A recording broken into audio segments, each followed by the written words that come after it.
should be on. Yeah, Jenny, ready to go? Yes, Councillor Redsill, please. Okay. Good evening, everybody. I hope you can hear me fine. We are being recorded tonight. General public are on, just so that everybody knows that whatever you're doing, be careful what's going on behind you. I like to bring on the panto, really, don't we? What's behind you? Just be careful that you make sure you've got your phone, your mic off when you're not speaking, and on when you do want to speak, and to put your hand up when you do want to speak. Thank you very much. Apologies for absence, Jenny. Thank you, Chair. No apologies received. Okay, thank you. Item 2, just to approve the minutes of the last meeting on pages 5 to 14. Has anybody got anything to bring up on that? No hands, Councillor. Okay. Approve the minutes of the last meeting. Items of urgent business. I think you've got something you just want to say, Jenny. Members, for item 7, fees and charges, the appendix is not the complete version in the pack. An email was sent out prior to the meeting with those included. I hope to have them on ModGov tomorrow morning. Is everybody all right with that? Jahar is going to speak. Jahar Ali is going to speak on that anyway. So I know it's a bit much to take in just to have it sent to us. So we will give a little bit of time to that. Councillor Kent's got his hand up. Councillor Redsill. Councillor Kent. I can't see you, Councillor Kent.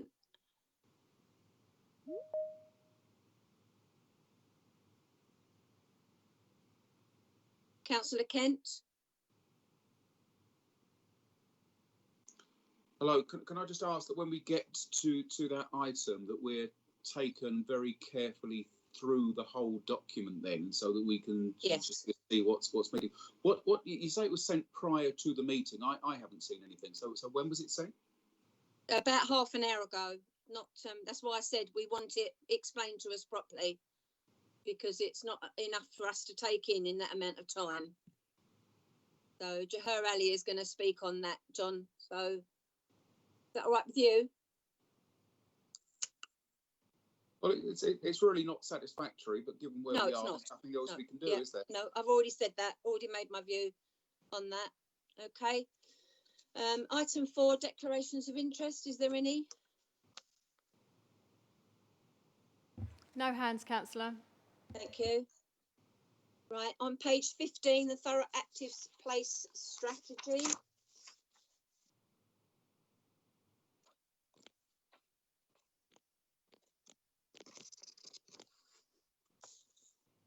Is Lee Nicholson or Rob Cotter speaking on that, Jenny? Who have we got? I understand Lee was going to introduce the report. Okay, thank you. Lee? Thank you, Chair. Good evening, members. So, as part of the preparation of the new local plan, we've commissioned an Active Place Strategy, or APS. This is a suite of studies that will act as an evidence base to help inform future decision-making, ensuring our communities have access to high-quality sports facilities and can move safely around the borough. The APS consists of 4 strains, comprising an open space and play areas study, an indoor and built sports facility strategy, a playing pitch and outdoor sports strategy, and an active travel strategy. So having an APS in place will allow us to deliver on our broader health and wellbeing objectives, to deliver on our sports and recreation facilities objectives, and also strongly position the council in terms of bidding for funding to support these objectives, as well as negotiating for funding through future development proposals. The report's for noting, Chair, but with your agreement, I'd like to hand over to David from KKP to present the report in more detail. Thank you, Lee. David? Thank you. I'll just share my screen.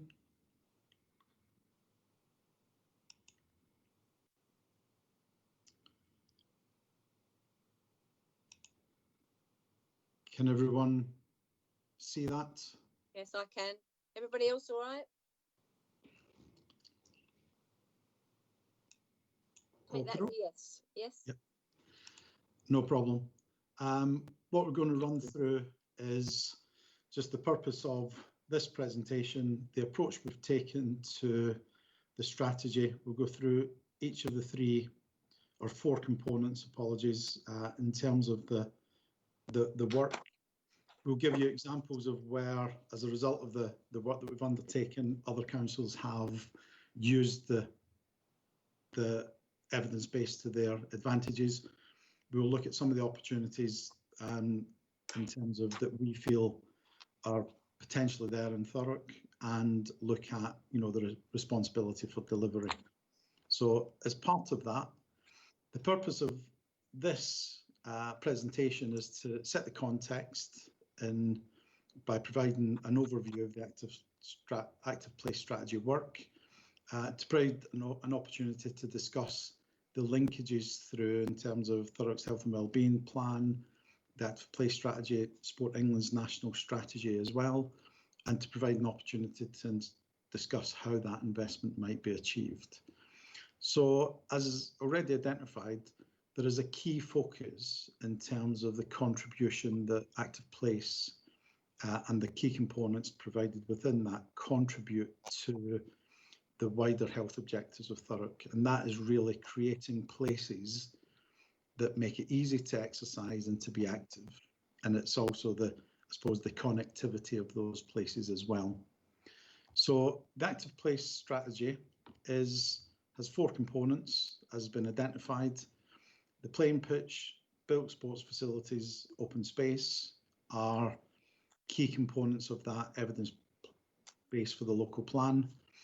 And also the active travel element is really the connectivity of those places and places of whether it's employment, education, you know, and that really contributes to the whole walking and cycling network of facilities and infrastructure that's available.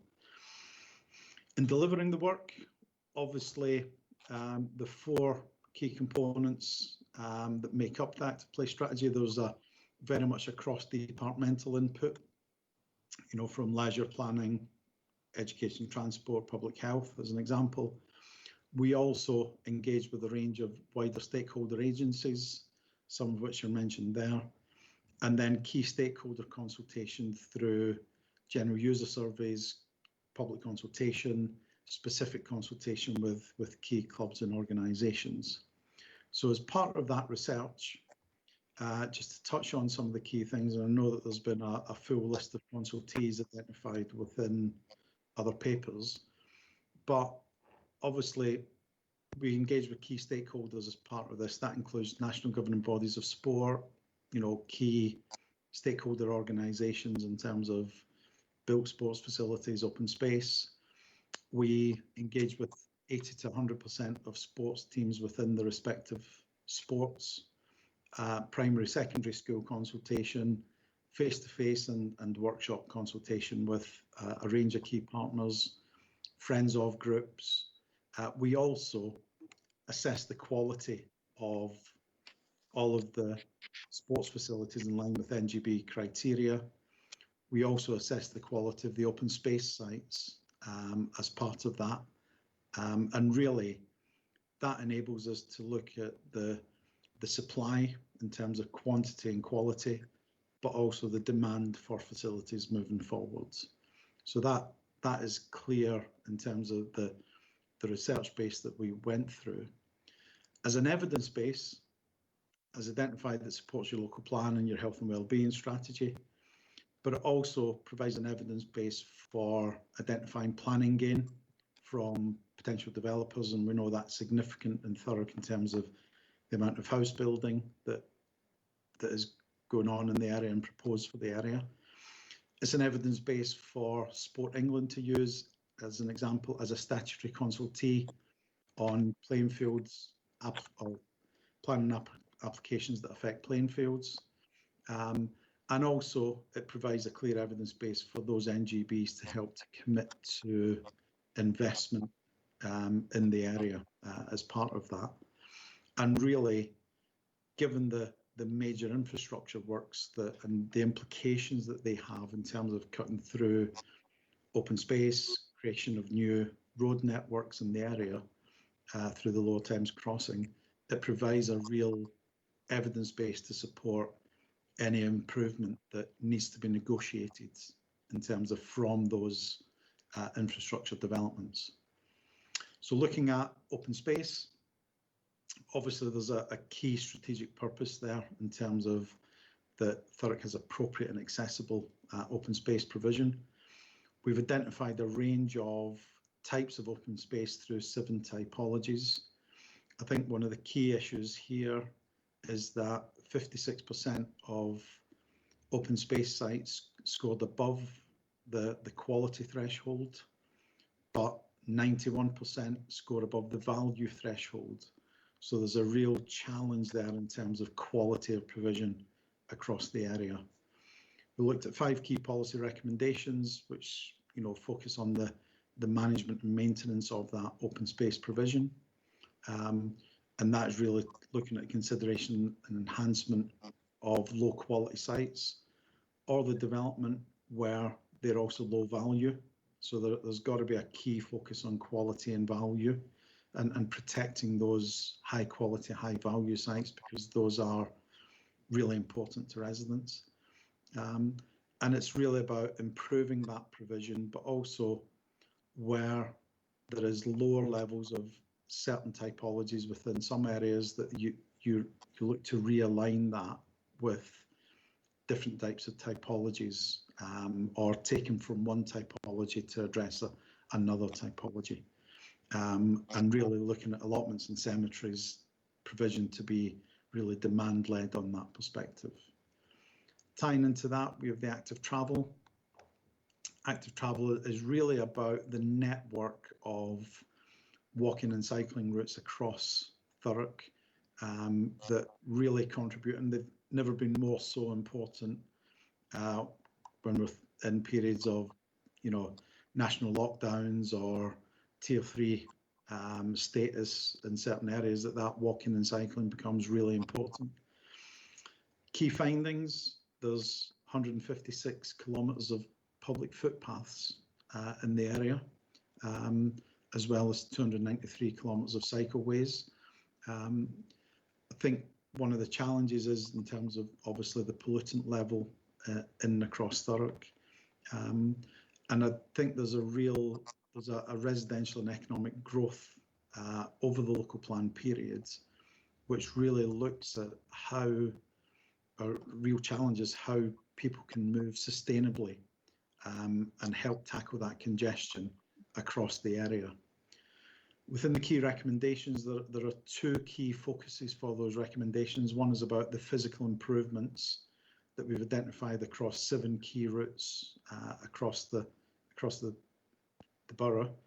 But there's also that importance then in terms of that educational and promotional aspect in terms of to incentivise participation in the use of those walking and cycling routes across the area. And that's really important in terms of that connectivity of spaces, but also just the quality and ability to use those.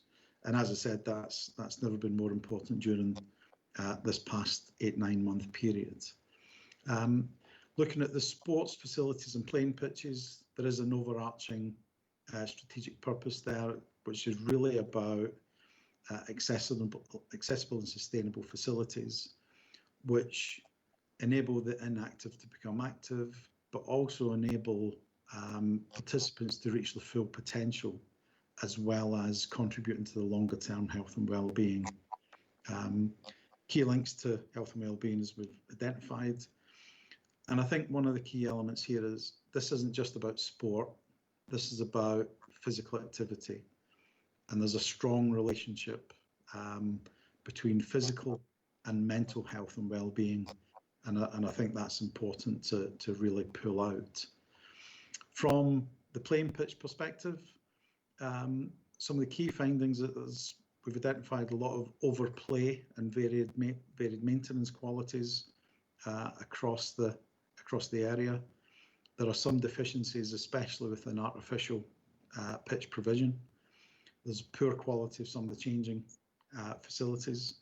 So the key recommendations focusing around improvements to that grounds maintenance and increasing capacity of natural turf pitches, improvements to changing, new floodlit 3G pitches, again, working with education establishments really on the quality and accessibility of their provision. And really to continue the playing pitch strategy has an NGB working group as part of that, which was established.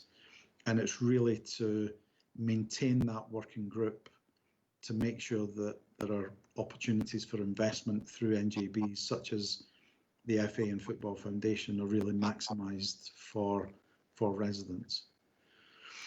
And the sports facilities perspective, I think one of the challenges is that the age of Thurrock's leisure facility stock, and there's a need for new swimming pool provision to replace the existing stock. There's not enough of the stock in terms of swimming as it currently stands. All your sports halls are on school sites, so therefore people, you know, as we have an aging population, that aging population, you know, doesn't have access to sports hall provision during the day. So there's potential need to address that. But then to think of some of those other popular key participation sports, such as gymnastics, where that really contributes to the fundamentals of movement and development in children. There's a real potential for that to be accommodated.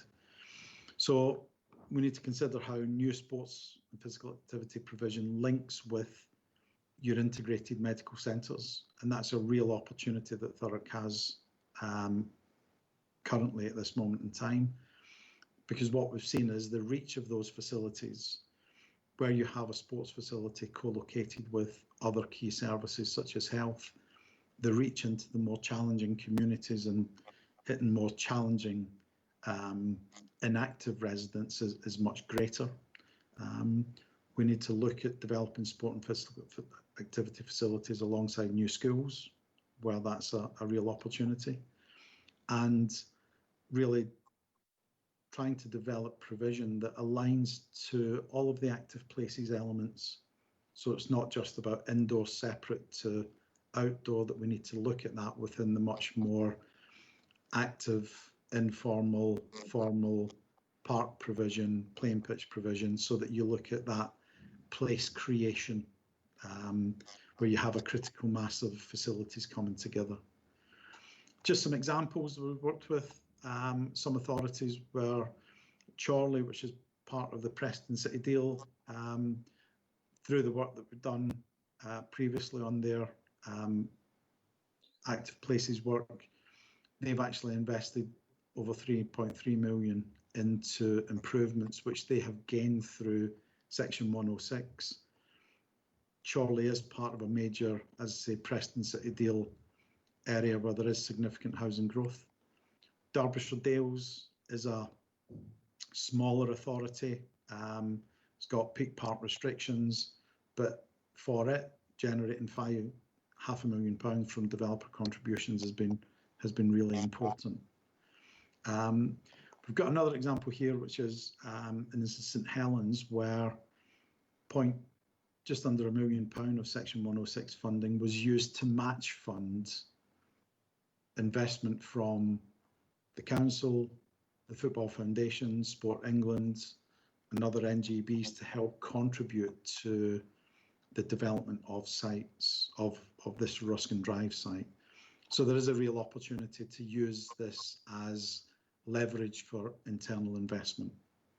So if we're looking at Thurrock objectively, then we would say that there are a range of opportunities here. So you have the housing growth, you've got the infrastructure development in the area, you have got a clear evidence base, you've got opportunities for co-location. We know some NGBs are looking to invest in the area through, as an example, the Football Foundation. And we know that investment in new facilities will deliver revenue efficiencies.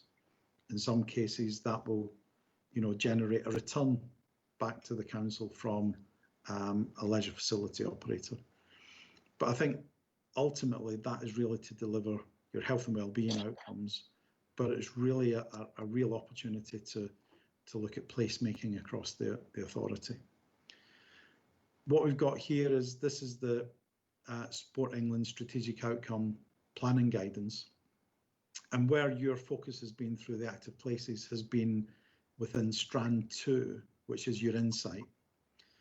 Moving forward, you then need to commit to developing some interventions, whether that is through investment, working with partners to deliver on some of the investment requirements that you're looking at in terms of and that longer term commitment.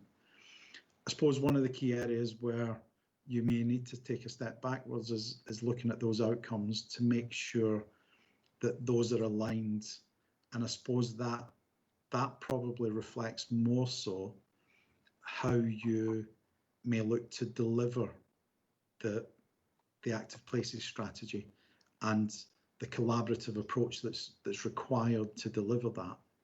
So really, from our perspective, this isn't just recreation and leisure's responsibility or planning's responsibility. For Thurrock to get the most out of its active places strategy, this really requires a real cross-departmental approach from the local authority. It requires input from the local community, whether that's friends of groups, community forums, local clubs, and it also needs some of your stakeholders to be pulled into that as well. So as an example, there is the Lower Thames Crossing as an entity that is having a significant impact in Thurrock. There are major developers there who are developing housing, so it's not just looking at how you create new places, but how those new places interact with existing places, and there's betterment for all communities, and how you engage with that governing body, the voluntary sector, to deliver that. So this isn't just about Thurrock Council delivering this strategy. It's very much a collaborative approach, and it's one that where that has been adopted with other authorities, they've seen the real benefits of that. So I think it's to open up to questions now. So thank you for taking the time to listen. I'll unshare this. Thank you very much.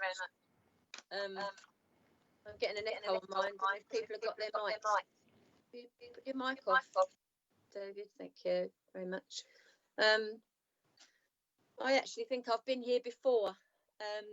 Years ago, we were in this place before, and we haven't really moved. It's a shame we haven't moved forward. I hope that with what we've got now, we actually do move forward on this. We've got a great people have got a lot of experience now. We've brought you on board, and are you happy that you've actually picked up all the key partners you've actually spoke to? Because I know I run a Friends of Blackshots, and I don't remember us being spoken to in that way. And it might have been years ago, but I don't remember us being spoke to for that. Just hang on to that bit, David. What you were saying back, that we need, are you saying we need quality and not always quantity? And the other thing you mentioned was about cycling. We've got a lot of cycling places that don't go anywhere. They stop, you know, and they don't carry on. So that doesn't give people anywhere to go. So I think that needs obviously looking at. Just pick up those few bits from me, and I'll let other people come in, David. Yeah, I think we have met previously in relation to Blackshots and the Friends of group. So we have engaged, and yes, I think one of the challenges is this process has started a while ago.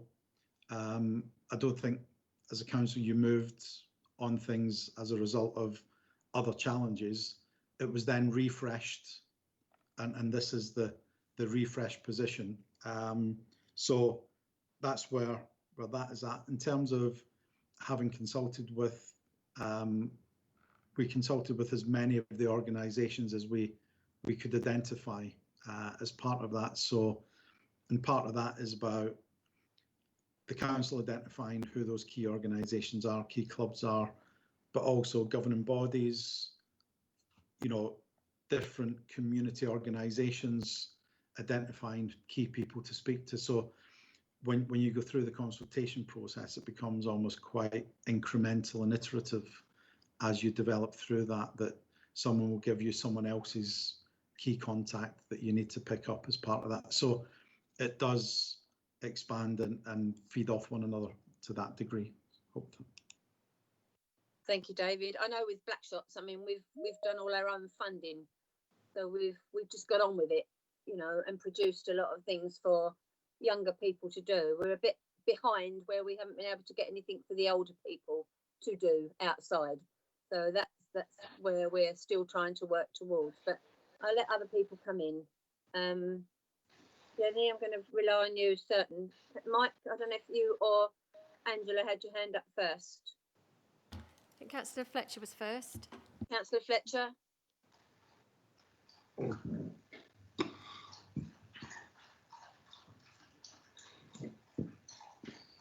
Take your mic off. How's that? Thank you. Thank you, Chair. Yeah, thanks, David, for the report, which does seem pretty comprehensive. Couple of things that sort of did concern me and that I'd like to question. Chair has already, I think, touched on both of them. One is that, as you mentioned in the report, we're looking at quite a large expansion of our older population in the coming years. And I'm not sure that what's in there does much or has the potential to do much for the older population. I mean, Sports England, I appreciate, isn't just for young people, but I think as an aging ex-sportsman myself, you do at a certain age start moving slightly away from organised sport, more towards more active leisure. And I'm not sure that the highlights that I was seeing around playing field provision, etc., are necessarily going to be all that useful for the older population. We have, particularly those, for instance, who are in some of our accommodated elderly people, where there is a certain amount of provision. The UMP programme does give them some provision, but it's not a great deal. Obviously, it's not happening at all at the moment. And I'd like to think that we were paying more attention to the activity needs of older people, not just purely in terms of sport. So that's one question. I suppose, what are we planning to do for older people? The second question is related to that, around stakeholders. I didn't see public health or any of the age charities mentioned in those stakeholders, and I would expect them to be at least consulted. And I say this, I think a lot of the other populations you provided a lot of very good suggestions for, but that seems to be one big blank for me. So if you could give me some idea what's in the package for older people, I'd be grateful. Right, I think to answer your second question first, public health were an integral part of the project team in terms of delivering this work. So they were at all the update project meetings and fully inclusive of that. I think one of the key things in terms of for the older population that we did identify was one in relation to that daytime activity space where, so sports hall space and sports hall spaces, I suppose the name is a bit of a challenge, but it's an activity space that can accommodate whatever the programme is that's put on there. So I would say in terms of when you're looking at activity for older people, it's much more about the programme rather than the building. So I think that's one thing. And I think we were cognizant of that older age population not having access to indoor activity space as such, and which needs to be addressed. I think the other key thing is in recognition of the walking and cycling infrastructure, that's part of the active travel. We've identified clearly the need to update and improve the quality of routes across Thurrock. And so that's not just about people getting to and from school, college, work, or whatever. That's about people getting out into the open air, walking at their own pace, you know, but within what is a good quality infrastructure. So in that sense, I think we've, based on the infrastructure, not necessarily the programs, because that's a different kettle of fish, but based on the infrastructure, I think we've covered a fair bit for older residents as part of that, within that consideration.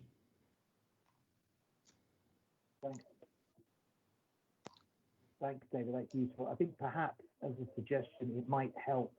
It might also would be sort of useful for some of the people reading it to bring that out a little more. You know, I'd have expected to see something in there which says how we're going to deal with people who are naturally less active, to encourage them to be more active.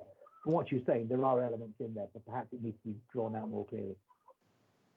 Yeah, thank you. I think what I would say is this is about the infrastructure that Thurrock needs for the life of the local plan. How you get your operator and your stakeholders and your other partners to provide opportunities for older people to be physically active is a slightly different question than the one that was raised within the active places, because that's about the infrastructure. So.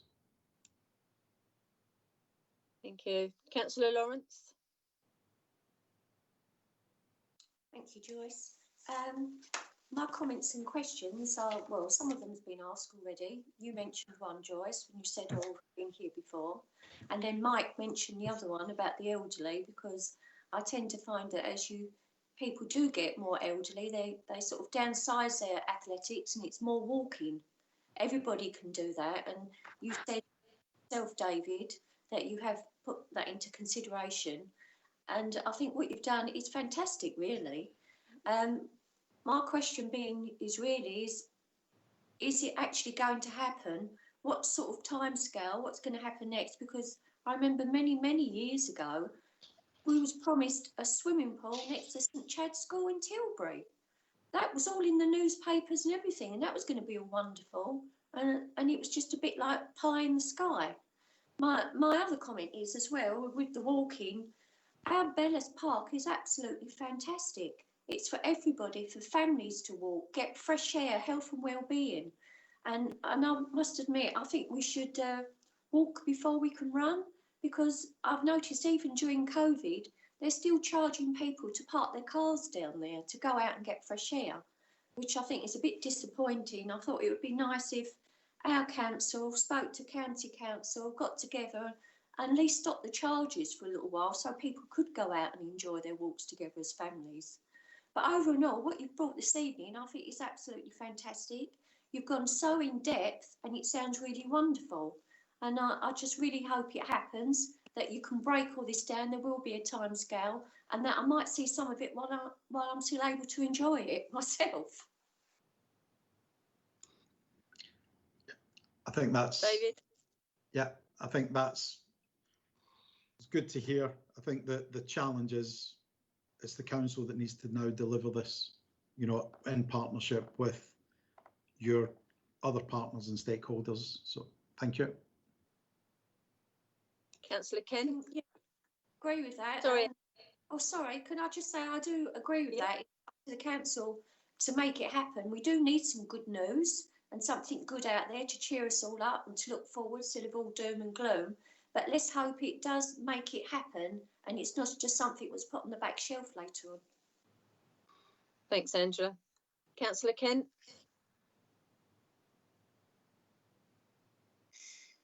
I think this is a really useful document as kind of a bench line. So it kind of tells us where we are now. Lots and lots of really good stats in there that give us the opportunity to measure progress over the years, and becomes kind of almost like a shopping list when we're talking to potential developers as to what we need.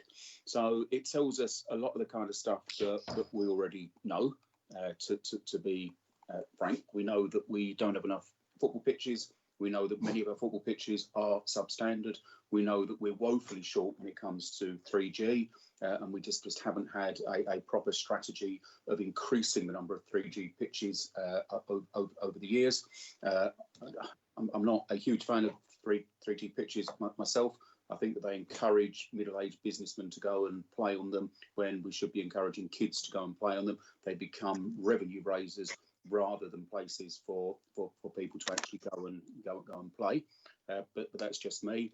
I think some of the stats on our open spaces are really interesting. I can't find it on the screen here, but something like 44% of our open spaces being below the standard that they should be at, but all of them being really highly valued. And that tells us that we need to preserve them, and it tells us that we need to invest in them. We need to be encouraging local people to be taking ownership of them and improving them. So I think that that's, for me, really useful. My disappointment, if I'm being honest with the document, is on active travel, because for the first three sections, open space, playing pitches, indoor and built, are just this welter of statistics and really useful information. When we get to active travel, we're not told, for instance, how many people cycle. We're not told how many kilometres of cycle paths we have. We're not told anything. It's just silent on where we are now.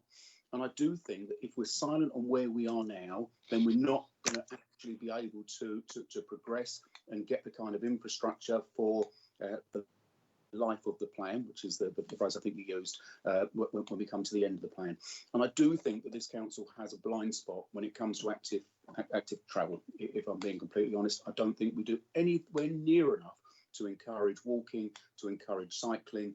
We saw the way that we spent the £300,000 we were given for active travel coming out of COVID.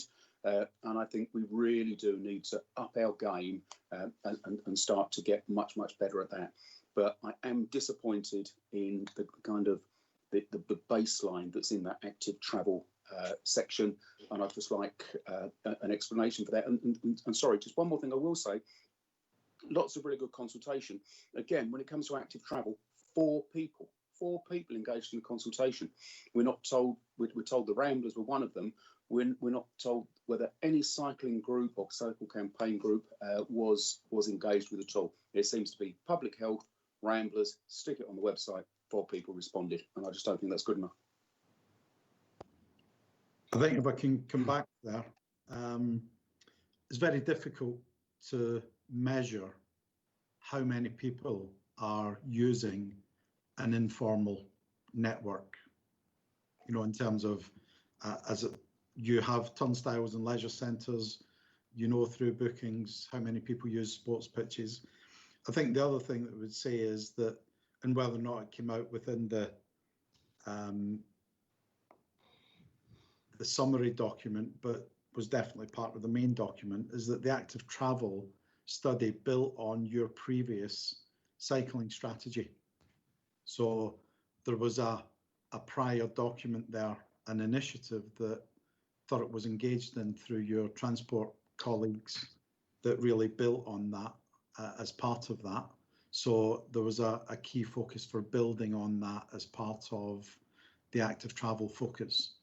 So it wasn't just that we were doing this from afresh, it was actually as a continuation of a previous work, but to put it within the context of the active places as part of the connectivity of those key nodes of engagement and understanding how people move about the area. So, thank you. Haig? Thanks for that. I do understand how difficult it is to get a sense of how many people are using, you know, be it cycle paths or whatever. We spend a lot of money though on monitoring car journeys, people standing at the side of the road, putting kind of wires across roads so that we can count. It wouldn't have been beyond us to have been able to spend some time and going out there and actually physically counting. And it's not particularly difficult, I wouldn't have thought, to measure how many miles of cycle paths we now have and to map where those cycle paths go in a kind of comprehensive way. Unless I've missed it, there's nothing on here that tells us how many kind of miles of cycle paths we have in the borough, whether they're actually safe to use in the modern day or whether they are just a white line at the side of the road, and all that kind of stuff that's helpful when it comes to setting that baseline of data and then going out and bidding to get better facilities. Can I come in there, David?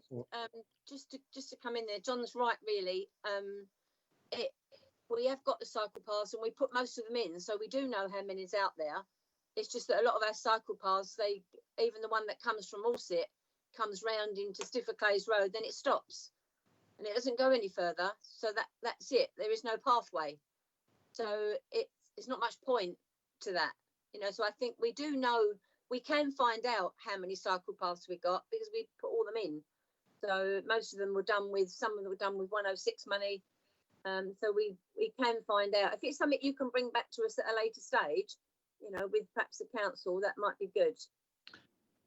What I would say is within each of these documents, you've probably got 80 to 100 pages of assessment and then strategy as part of them. So there's a very strong evidence base. I do think that I did cover off in terms of on the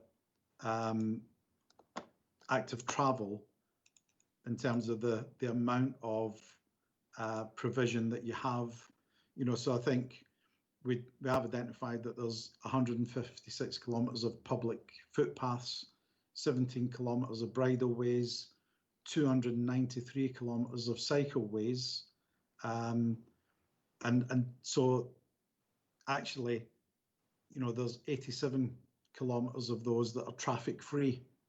So that really does pick up on, you know, that evidence base is there. It is all mapped.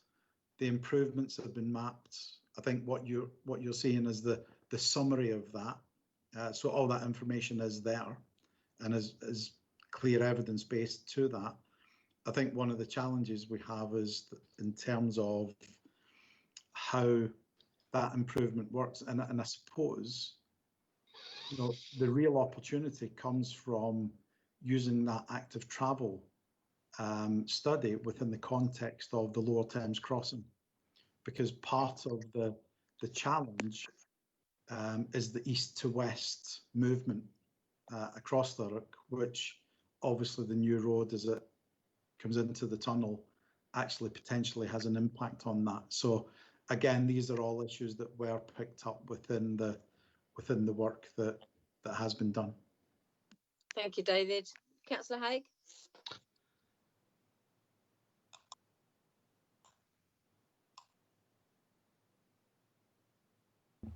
I think Councillor Rigby was first. All right, I didn't see that one, sorry. I can't see Councillor Rigby, so.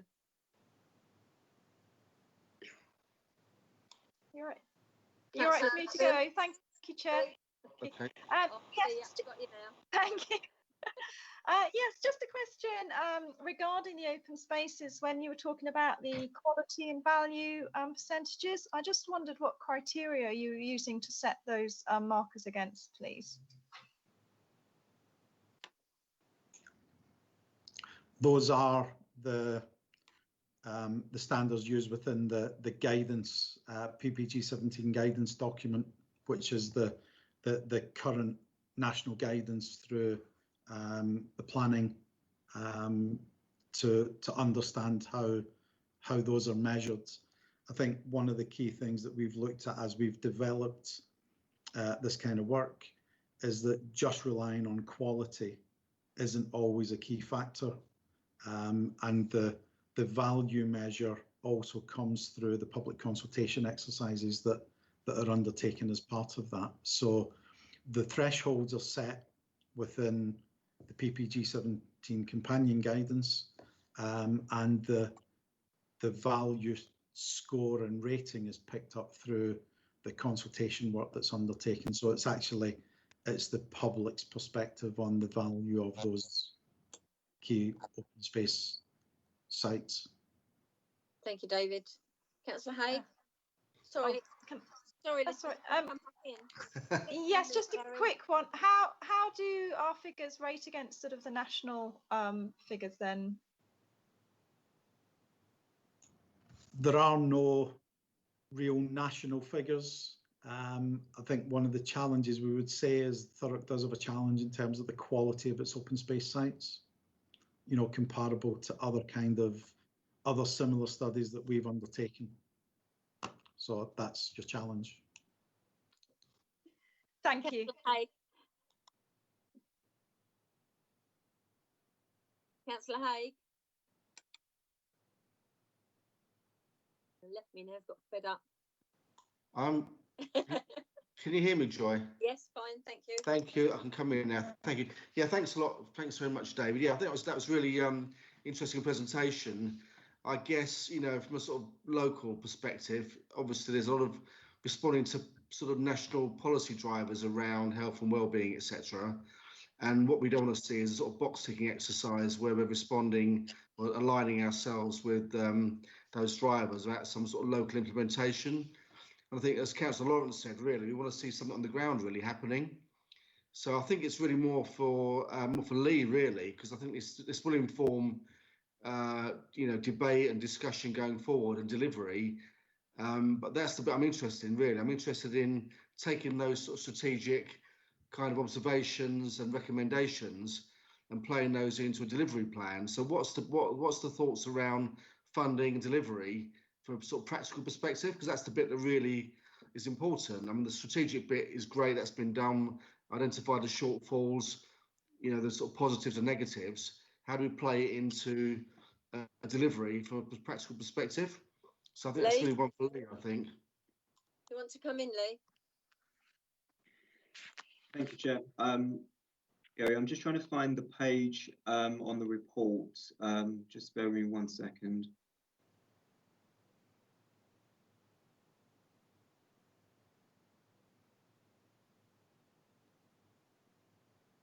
Okay, yeah, on the report, page 31 of the agenda, there's a page which talks about the local plan and how this study would then working with other studies to build up that picture. So the idea of the active place strategy is to set that baseline, to identify that the necessary infrastructure improvements, and then running alongside the work around the design charrettes, alongside our transport strategy, to mesh them together, essentially to build that picture so that when we're looking at growth in the borough, that we ensure that it is supported by the right infrastructure up front. And when I'm talking about infrastructure in this sense, I'm talking about leisure facilities, the connections between the spaces, the ability to encourage and to facilitate more sustainable modes of transport in and around our boroughs and connecting to our green spaces. So very much see the active place strategy, whilst it's 4 documents essentially rolled into one, it still sits alongside and will key into all of the other studies that we're preparing over the next year or so to help inform that draft plan. Thank you, Lee, very much. I'm conscious of time because we've got a big agenda to get through. Mike, do you want to come in again? Thanks, Joy. Yeah, just very briefly. First thing, just to say, David, that as you can hear, it's been, you know, I think we generally feel there's a lot of really useful information in here. We want to see what happens next. I think as far as the travel to work, what's clear is that from the more detailed documents, you have the kind of stats that we're talking about and can't see. It can't be too difficult to just pull the highlights through to the summary and then everybody's happy. The other thing, just to say that this kind of document is going to be incredibly useful. I know we're talking about the local plan, but both Angela and I have seen plenty of occasions in the last year where the planning department, for instance, has looked at green spaces around our part of the borough and thought, oh, we'll add that to building. What we need to be able to do with this document is to be able to make sure that the council, different parts of the council, are talking to each other, and that we are, as we say, you know, we talk about valuing these green spaces. Valuing needs to translate into keeping. Thank you. Thank you very much. Yeah, I mean, I'm a great one to want to see as I said, I've sat on this before, and it's lovely, David. It's a good, really good report. You know, there's a lot of good things in there. I've probably got a lot more questions, and we probably all have. There's sport in there, some sports that are not even mentioned, that we don't even do, you know, so it can't all be about just one or two sports. It's got to have a broad range, especially in education and sport. Otherwise, we won't have any youngsters going forward, you know, to do other sports. I think what's in there is very good. It's meaty, but I want to see that meat out, you know, and we, you know, in a smaller time frame. You know, we've waited a lot of years for this, so it needs to get out there. You know, we need it ASAP, as soon as possible. So, any more questions from Angela? Did you want to come in again? You've got your hand up. Yes, please. Just on the quick, just a question for Lee, really, just to clarify with me. So, when you're saying we're going to be using this and part and parcel of the local plan, are you saying that when planning comes to you, this will be part of their 106 money? Or are you saying when you come to Thurrock and you want to build in the area, this is the criteria what we're looking at, what you can offer us for part of our borough without taking it out of the 106? Because obviously you can only do so much with the 106. At present, it's going for education, it's going for everything. So, you know, I'm just wondering how we're going to achieve that, or is this for another conversation? Come in on. Thank you, Chair. It is to a large extent. This allows the council to have conversations with landowners, developers, communities about what facilities are needed to support growth at a strategic level. So where we have developers potentially looking to invest and to build homes or provide jobs in the borough, it's looking comprehensively at what is required to support that growth, and whether that comes through as part of the development itself, or whether it's part funded through Section 106, or whether the council plays a role in this. It's that collaboration but it's to get to a place where the communities do have access to those facilities and do have are able to move around the borough sustainably. And it's just taking it up to that next level, and just that upward spiral in terms of access to facilities and quality facilities. I think that's the main thing that we're trying to drive from this. So it allows us to broker the conversation, essentially. Yeah. Thank you, Lee. I think we've got a lot of good things happening, and I hope you, on your travels round, David, you've seen we've got a lot of good things happening in Thurrock. And yep. I can only go by my area. I know Thurrock really well, but I can only go by what we do in Thurrock, in Blackshots, and I know that we've got a big facility there which needs to be worked differently. You know, there's a lot of bits and pieces on there, and it needs sometimes to be brought together. So I think that is something we perhaps move forward at a later date. But thank you so much for the report, David. It's brilliant. Thank you. So we go to the recommendations 1.1. Don't have to read it out, because you all can read, can't you? Cleaner and greener and safer overview and scrutiny are requested to note the content and recommendations contained within. Everybody happy with that? Yes. Agree. Agree. Thank you. Okay. Right, we're on. Council funded police update report is on page 65 to 82.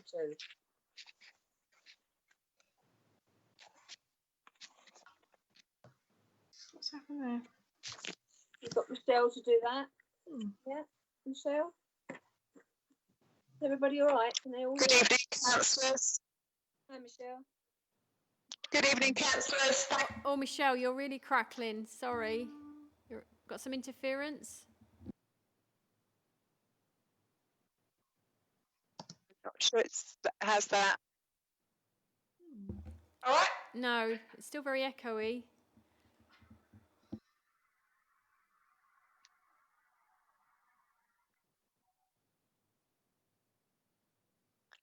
Not sure I can do anything about it. That's better. That's better. Right. Okay. Sorry. So, good evening, councillors. Just to give you some background to this paper, we were asked to work with the community policing team to look at how the council could add additional investment to increase the resources available to tackle antisocial behaviour and increase the visibility of policing in Thurrock and provide residents with some additional reassurance. Following that commitment, the Commission made an announcement Not very good. I don't know what else to do, Jenny. Hold on. Shall we go on to the next one, Jenny, and then come back to Michelle, if that's all right, Michelle? Just want the police to take over. I was only introducing the report, and then as long as you don't mind. Okay, Paul. Evening, councillors. It's Richard here. Can you hear me okay? Sorry, yeah. Great stuff. Let me just quickly introduce things before I hand over to the real meat on the bones for Paul. So first of all, thanks for inviting us here this evening. Thanks for giving us a chance to speak to you directly. I suppose you're lucky in a way that you've got two of us here this evening. There's a joke in there probably about senior police officers and buses.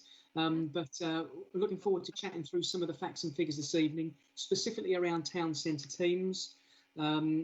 It's been such a difficult year, as we know, but I just wanted to again reiterate my thanks for your ongoing support in terms of the council and the good working relationships that we have with each other. I hope that you'll hear this evening some of the good work, especially around the town centre teams, and as I said, we'll be looking forward to taking some questions afterwards.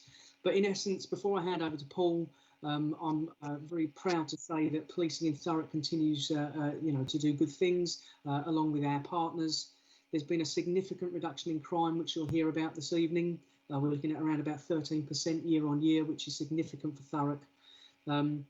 A positive increase in satisfaction around policing in Thurrock, increased engagement and visibility, and again, that's specifically what we're here to talk about this evening. And obviously an increase in officer numbers on the street and being seen as well. So without further ado, what I'd like to do is hand over to Paul, who's your current district commander, and he'll take you through the content of the report. Thank you. Thank you, Richard. Paul? Thanks, and good afternoon, councillors. I hope you forgive me. I'm not intending to walk you through the report. Obviously, that's for your own per usual, but I'm hoping to pick out a few key bits and pieces, key points for further discussion and to explore further. So I think I'll just start with the background around town centre policing in Essex Police and Thurrock more generally. In July 2019, town centre policing was relaunched by the Chief Constable, and Thurrock were given a sergeant and 7 constables for the town centre team. That included Grays Town Centre, South Ockenden Town Centre and Stamford Le Hope Town Centre. And the method for working out where the resources were put was examined antisocial behaviour and crime stats per population for each area.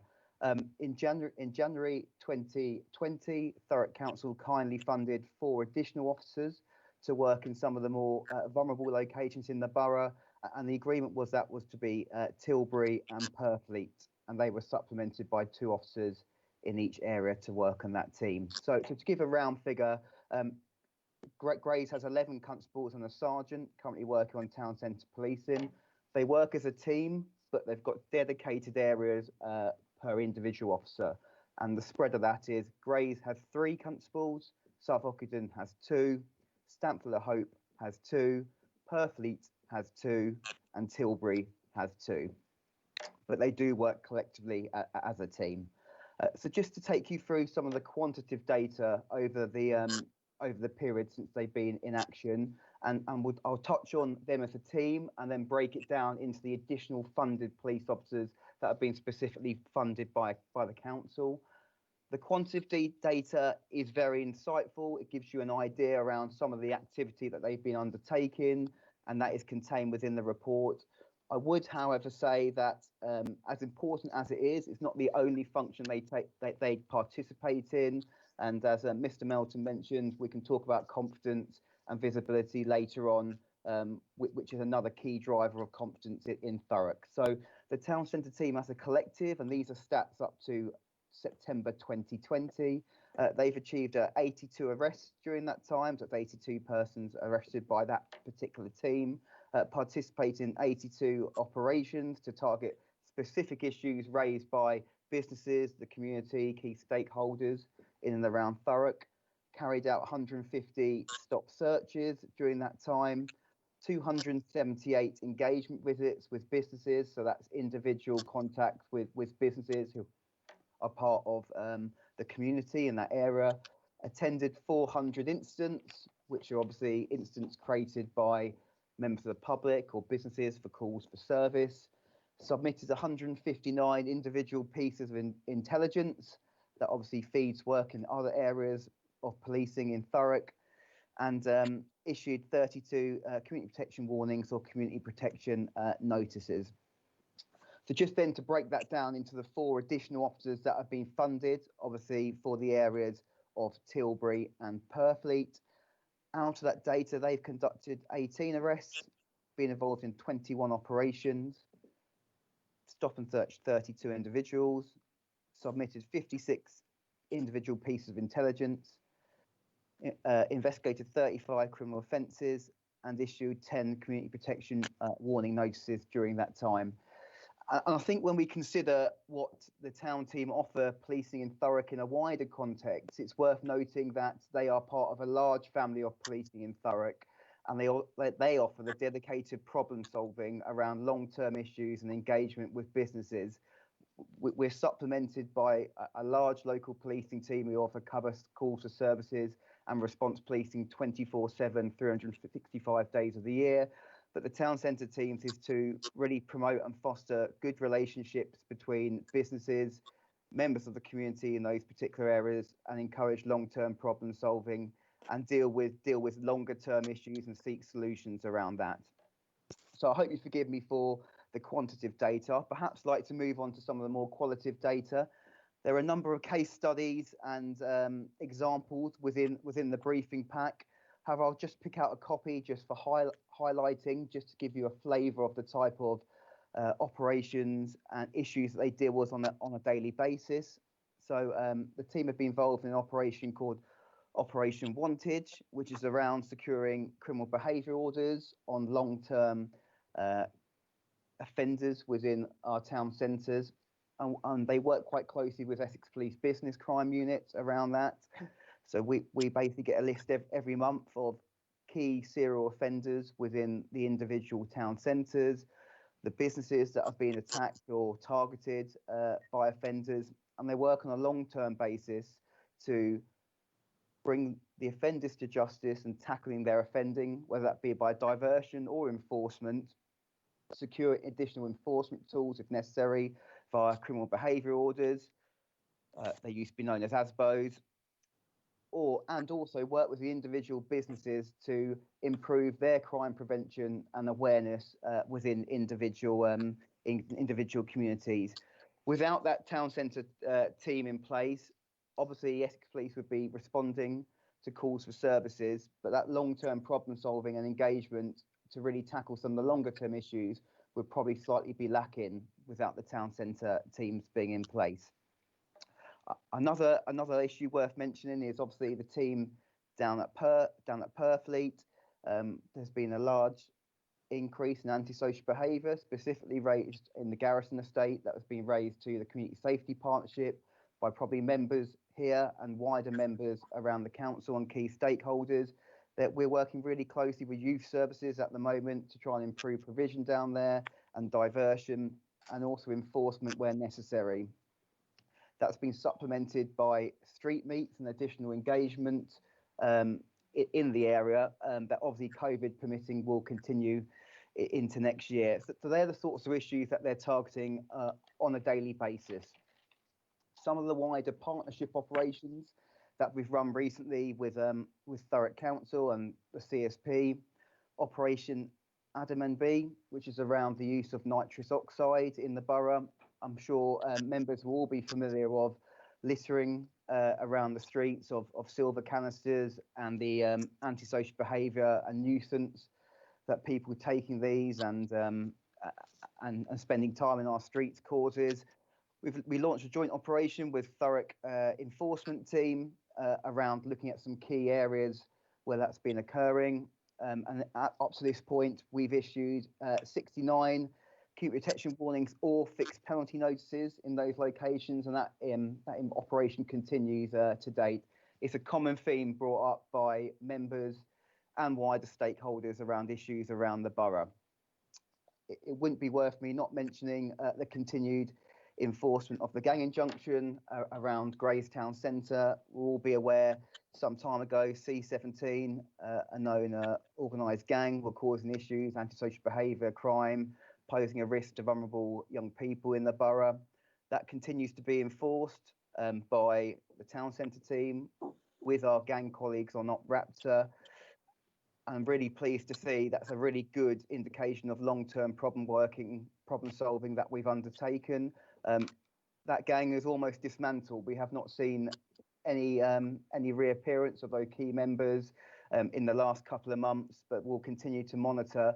And I really think that's a really good piece of work to highlight around some long-term problem solving, but also linking in with protecting young people who are vulnerable in the borough from exploitation via county lines or youth violence. So just to, it wouldn't be remiss of me not to touch on COVID and some of the impact that that's had on work this year. COVID has had an impact on policing this year in terms of demand and in terms of crime recording. The team's been operational throughout COVID. However, the engagement with businesses has probably been slightly reduced, obviously due to national restrictions in place, but they've been a fully part of our COVID response plans around enforcing where necessary, but engaging, educating businesses and individuals within the town centres around regulations and really trying to foster good relations with the community during the pandemic. So that's just some of the activity that the town centre teams have been in place during this time. There are further case studies within the report that you can obviously read at your leisure. So just a little bit of a wider update around crime on the borough, and it links into town centre team policing, but it's not just our town centres. So as Mr. Melton alluded to at the top, we're seeing about a 12.5% reduction in all crime year on year, which equates to around 2,300 offences or victims of crime. We are seeing nationally and within Essex a drop in crime, and the average around other districts in Essex is around 6%. So we are double what we are seeing in similar sized districts and areas within Essex, which is really pleasing. Violence against the person offences are down nearly 3%, which is around 200 offences. There's lots of additional work going on with youth services and partners around youth violence, domestic abuse, and trying to further protect young people and prevent carriage of knives, for example, or running of county lines in the borough. And that continues to be a real key driver for us going forward. Robbery offences are down 10%. Burglary, which we're really pleased about, we're down nearly 33% on last year, which equates to nearly 300 offences of burglary across the borough. And also vehicle offences, so that includes theft of motor vehicles, theft from motor vehicles, and vehicle interference is down around 23% on the previous year. So we're seeing some real good reductions in serious acquisitive crime, and we know that acquisitive crime, particularly burglary and vehicle crime, remains a priority for most of the communities in Thurrock and a real concern. So just to give you a flavour over where we are currently sitting with confidence stats in the borough, that there's some confidence stats contained within the report. Our Q4, which was end of last year's quarter, we've now moved on significantly since the report, so I'll give you some updated stats that we're really pleased to be seeing that's moving in the right direction for the borough. So Essex Police understands the issues in your community. From our individual surveys, we're seeing a rise from 56% to 70%, which is really pleasing. We've invested in this year, additionally, community safety engagement officers that I hope you've seen on your local social media accounts. They're also holding Facebook Live events. We held one on Monday. And moving forward, we're also looking to improve engagement with key stakeholders and diverse groups around the borough. Additionally, we're also looking to secure more work with local residents forums, including on social media and when COVID is permitting in person. Additionally, crime and antisocial behaviour have become more of a problem in the last 12 months. We've seen that drop from 41% to 33%, so still some work to do, but people are saying for internal stats that crime and antisocial behaviour is improving in the last 12 months. And also police in the area are doing a good or excellent job, is up from 60% to 66%. So we're starting to see a growth in confidence in the borough, which the town centre teams have directly contributed to, including the additional funded officers by the council. We're trying to be more proactive in getting out all the good work we're doing in the borough. I'm still not convinced that we're entirely got that at times. My officers work extremely hard and undertake a lot of work around crime and antisocial behaviour and in the call to service that we service on a daily basis. And so I think we still need to be proactive in pushing out some really good results in the borough around that. But town centre teams are a key part of that. Moving forward, as we move out of COVID, hopefully into next year, there's still some key challenges around visibility, I think. Visibility of those teams, it's a key message for the Chief Constable. And in fact, when we talk regularly to community members in Thurrock, the importance of seeing a uniformed officer is incredibly high to people we speak to. So we'll be looking at some initiatives to really try and push out the messaging that we are on the street, we are visible, we are there to be seen and to be spoken to and engaged with on a regular basis. And obviously we'll be looking to partners and stakeholders to try and improve that. Thank you, Chair. Thank you, Paul, very much. It's nice to know that the police don't think they've got it right all the time. So that's a really good thing to hear. I'm glad you mentioned enforcement officers, because I was going to mention we have some very good ones at the moment, and we haven't black shots. We've stopped all those little pellets, and it's really good. So there have been a lot. They do a lot of good. The enforcement officers, they are really active, you know, and even doing nighttime looks around the borough. They're doing a really good job. I hope everybody knows who their enforcement is for their area. So they work really well. We work with them quite well. Being on the police and fire and crime panel, I'll probably know a bit more. So what I'm going to do is let members come in, because they probably got more questions and I already know some of them. Councillor Lawrence or Councillor Haigh? Was Councillor Haigh first? It's Councillor Lawrence. Councillor. Okay, thank you. Okay, thank you, Joyce. I agree with Joyce, what she just said, and I want to thank you for your report and all your really, really hard work. And it is so pleasing to see that you're out there. It gives people confidence, makes people feel safer as well, just seeing you around. My question is this evening, slightly different, is that I did have a read through and I couldn't see it, is that I'm being bombarded on social media by people saying that there's break-ins and they're having their pets and their dogs stolen. Could you tell me the true statistics? Is it really that bad out there? Thank you, Councillor. We certainly haven't seen a large increase over what we would usually see around break-ins. There was a very high-profile case in Basildon around 6 weeks ago around an aggravated burglary that occurred where I believe some French bulldogs were stolen, a particularly nasty incident in Basildon. However, it's not a Thurrock problem. As far as I'm aware, we're not seeing that being reported on a regular basis. Obviously, if it is and we're not getting reports, then it may well be the case, but certainly I can only offer from what's been reported to us, and we're not seeing that type of crime in Thurrock. Admittedly, though, there was a high-profile case within Basildon, which obviously falls very near to our boundary. Thank you, Paul. Thank you for that. It does make me feel a bit better. I think with social media, people tend to share it and it's forwarded on, and all of a sudden everybody's getting bombarded and everyone's getting big worrying and complex about it, thinking it's all upon us. So it does reassure us and make us feel a bit better about things. Thank you. I know John's got his hand up, but I thought Councillor Haigh put his hand up before, Jenny. Was that not right? Or is it? No, there's no hand up for Councillor Haigh. Councillor Kent? Councillor Kent?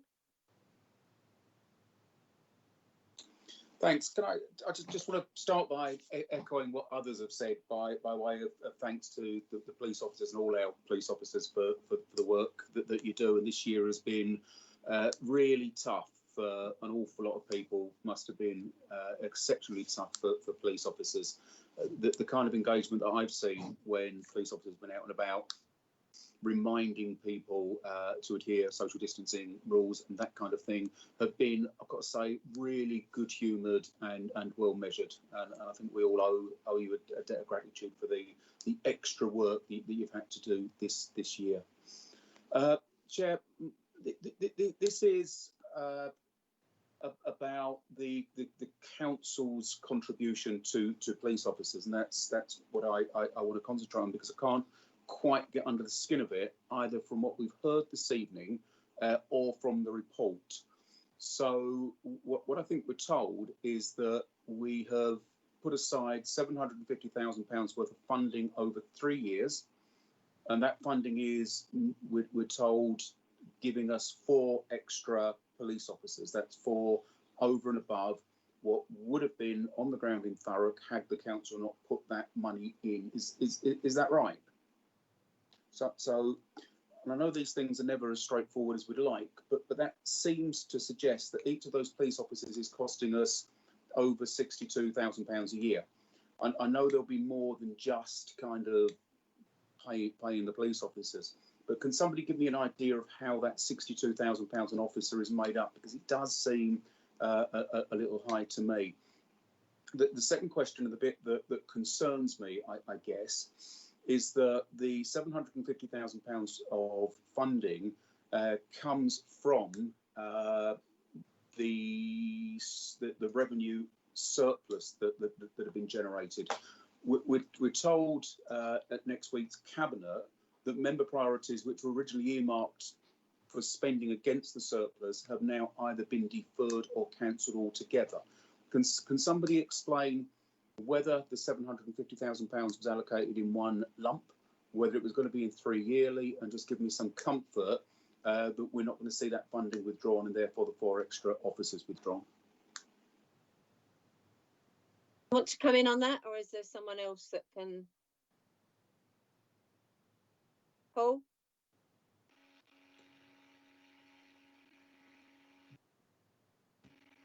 I think I'll just pick up Councillor Kent's point, perhaps around the funding and the costs around officers. And I don't have the exact detail in front of me, but obviously, in addition to wages, that there will be other contributions around funding officers. So around training costs is, for an example, or equipment that they provide. So wage is not a direct contributor to that. I don't have the exact detail in front of me now, but I'm happy outside this meeting to share that if appropriate and necessary. Cheryl, I don't want to put you on the spot, but do you have any information in that respect for John? Yeah, if not, I can see that Michelle's got a hand up, so we'll start with Michelle first. Thank you. Okay, Michelle. Hoping you can hear me all right. Yes. So the funding was over 4 years. That's what I was trying to introduce. The initial plan was that it would be over 3 years, but with the introduction of the Town Centre 7, it was reduced in policing officers to 4 and extended to 4 years. That makes sense. So that's why those figures are looking high, working out on 3 years. It's over 4 years, the funding.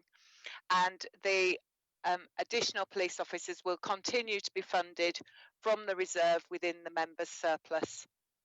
So that's accounted for at present. John was asking, was that 750,000? Did that come in all at once? Yes, that's my understanding. finance are seeing at the moment that they're not reporting any implications from the surplus for the police officers. Lovely. Do you want to come back in on that, John? Yeah, I mean that is of some comfort that it's all £750,000 allocated from last year's surplus, so it's still there. I just say it's really unhelpful when we have a report that says that it's over 3 years. You kind of work things out in 3 years, and on the night you're told, no, sorry, that's wrong, it should have been 4. I just think it's a bit sloppy. Take that on board, Michelle. Yeah. Cheryl, did you want to come in at all? No, I think Michelle's covered it adequately. Thank you. Okay, thank you. I can't see any more hands, Jenny. No more hands, Councillor. Okay. Is everybody all right to move on? Okay. Recommendations. 1.1, note the positive approach taken by this team to community engagement, and 1.2, promote the work of town centre officers to their residents to improve public confidence in local policing and encourage reporting of concerns. Okay, we have an agreement? Yes? Agree. Thank you.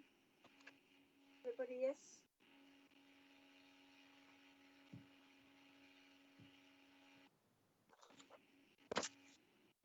Okay. Right, item 7, fees and charges. This will interest everybody, I would think. 83, page 83. Councillors, if it's okay with you, very quickly, sorry, if it's okay with you, if you're done with myself and Paul, I wish you a good evening, and I look forward to speaking to you soon. Richard. You just come up on my screen. Thank you. No, thanks. All right, take care all. Much appreciated. Pass it on Thanks, to Richard. officers, okay? Thanks very much, everyone. Take care. Very much. Thank you, Paul. Thanks as well, Paul. Thank you. Right, page 83, item 7, fees and charges. Is Jer taking us through this one, or? Good evening, councillors. Yeah. Thank you, Chair. Got you. Yeah. So today I'm presenting the fees and charges paper. So the fees and charges papers that you have in front of you specifically set out the fees and charges in relation to the remit of the Overview and Scrutiny Committee.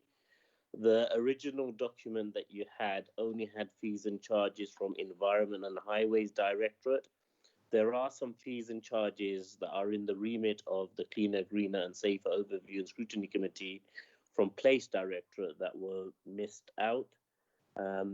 I've just gone through those. I received those half an hour before the meeting at the same time as you all received those. There were no increases in most of the areas. There are a few increases which I'll go through in more detail.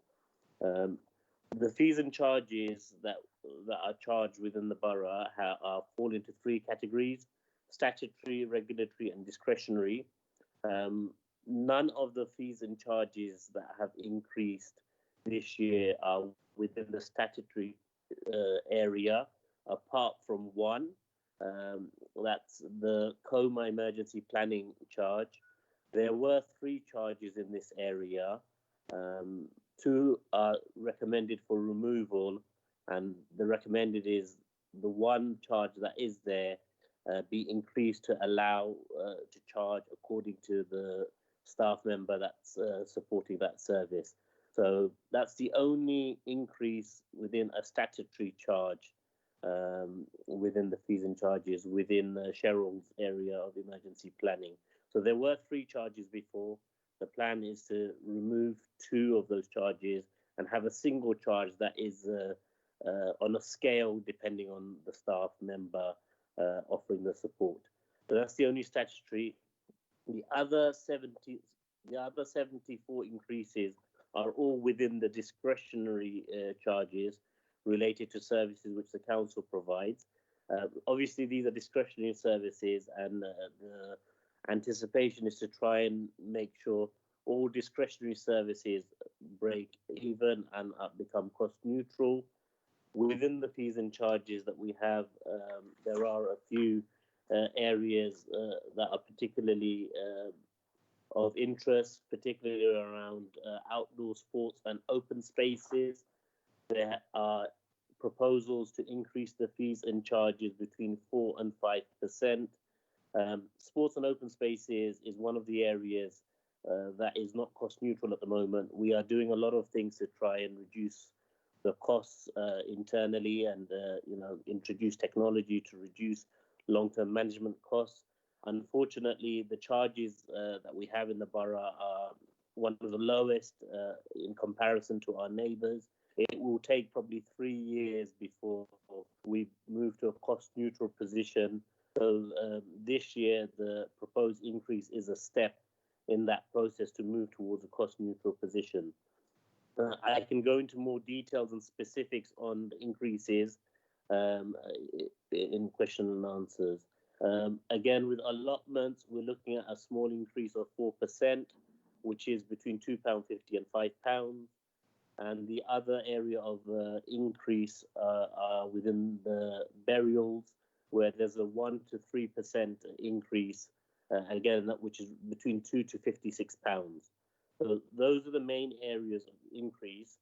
There are some areas that are statutory and we don't have an opportunity to increase because they're set by government legislations, for example, in public protection. But within public protection, where we have the opportunity to increase charges, such as the control of dog orders, we have increased. So areas of discretion where we are allowed to increase, they have gone up as much as we can.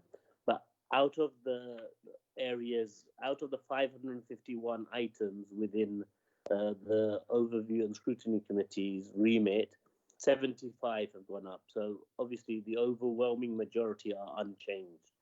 All of these fees and charges are due to go into effect from the next financial year.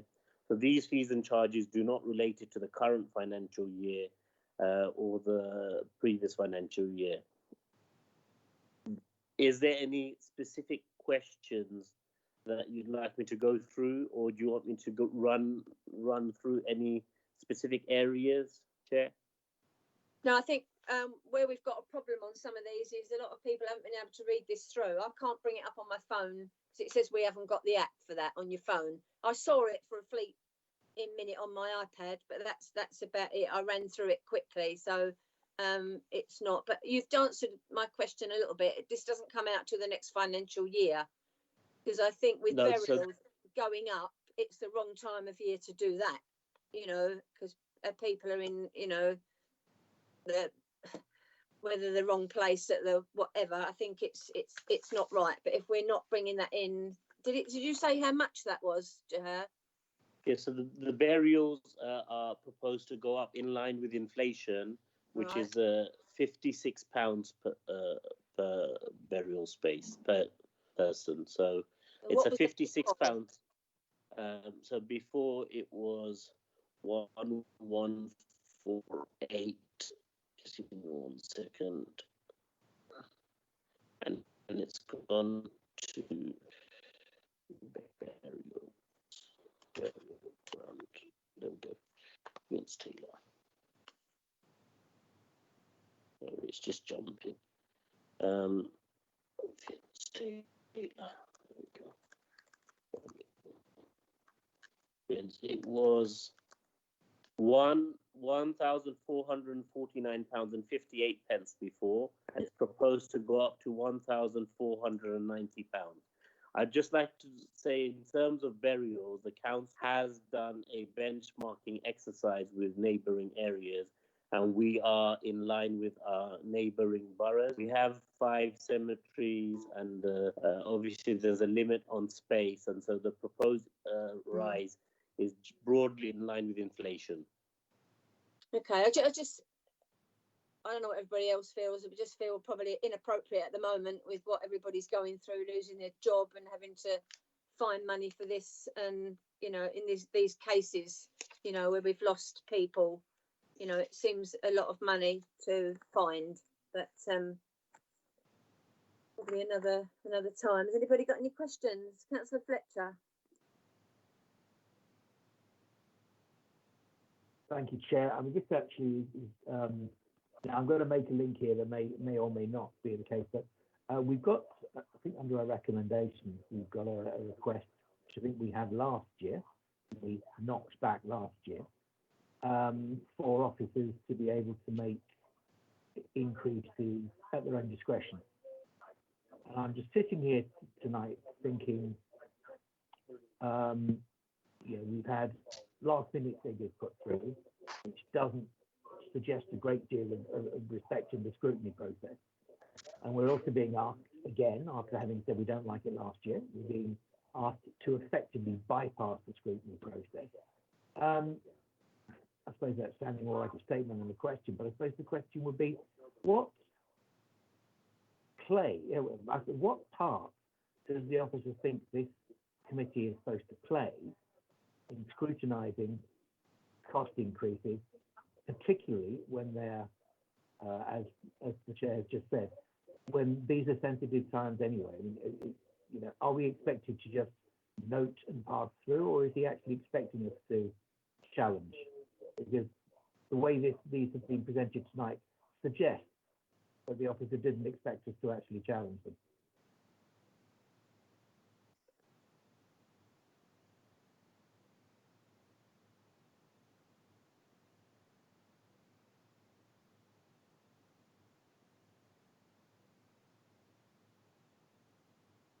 Jahir, can you answer that? Sorry, Councillor Red still seems to have frozen.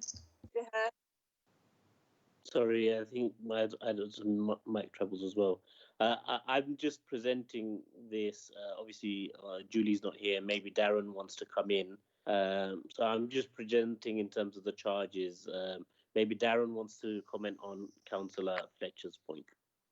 Darren? Thanks, Chair. Good evening, councillors. Councillor Fletcher is right. It's a scrutiny committee, and you're here to scrutinise.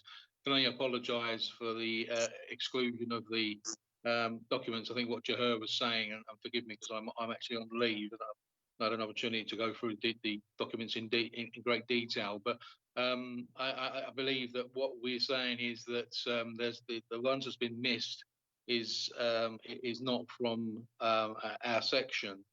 So we can only apologise for that, and we'll make sure that doesn't happen in future. But you're right, Councillor Fletcher. You're here to scrutinise, and that's part of the process. Thank you, Darren. Yeah, Councillor Kent. Darren, sorry, Councillor Kent. Yeah, two points. I think, Chair. I mean, I think we all understand that we'd like to get to a position that's cost neutral, if at all possible. But I can't support above inflation increases in a lot of these areas that are being suggested. Bowls up 5.2%, 5.8%, putting up cricket pitch fees by almost 5%, kids football charges going up. At a time when we have an obesity epidemic, we should be making it easier for people to go and exercise and take part in sport, not putting barriers in the way by increasing charges. And I know that these on their own are still kind of relatively small amounts in terms of pounds, shillings and pence. But if you're a parent that's struggling, you've had childcare put up by the council, or will be put up by the council, went through children's services earlier in the week. You're seeing council tax likely to go up by 5%. You're seeing council rents going up. It's the drip, drip, drip. And I just feel that we should be doing all that we can to encourage people to take part in sport, not making it more difficult. The second issue that I have that Councillor Fletcher raised, and I'm afraid Mr. Spring didn't address, is the suggestion that that members delegate authority to the director to vary fees and charges within the year. I'm afraid that is just doing away with the need for elected members. That's saying that we can recommend this to Cabinet next week, Cabinet can agree it, then the director can say, no, sorry, we're coming back for some more, we're putting them up by 10%. I just do not think that's appropriate, and I don't see here any proper safeguards that would stop that happening, and that really worries me. So I would ask, Chair, that we make a strong recommendation to Cabinet next week that delegated authority isn't given.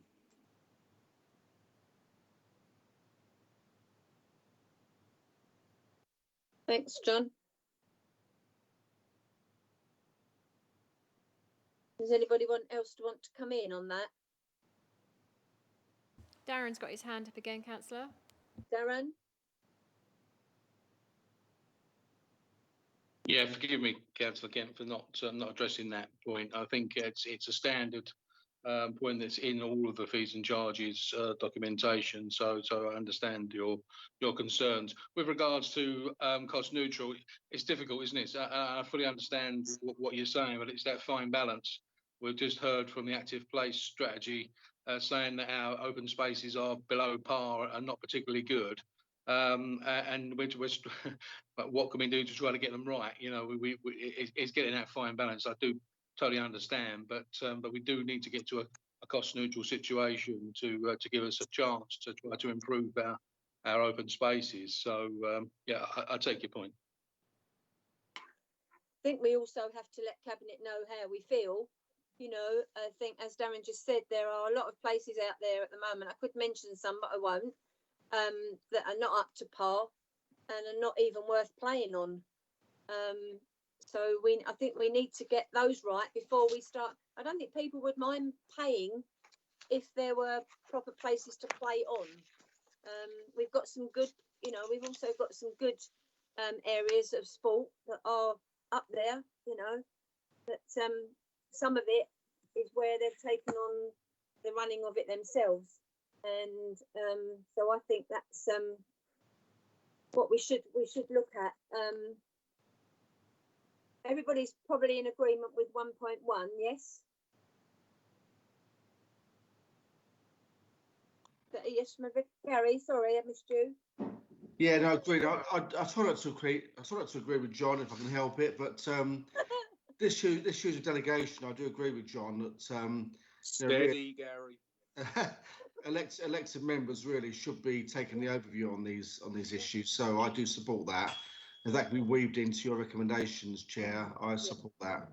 Yeah, definitely. I think we're all. Jahar, did you want to come back in?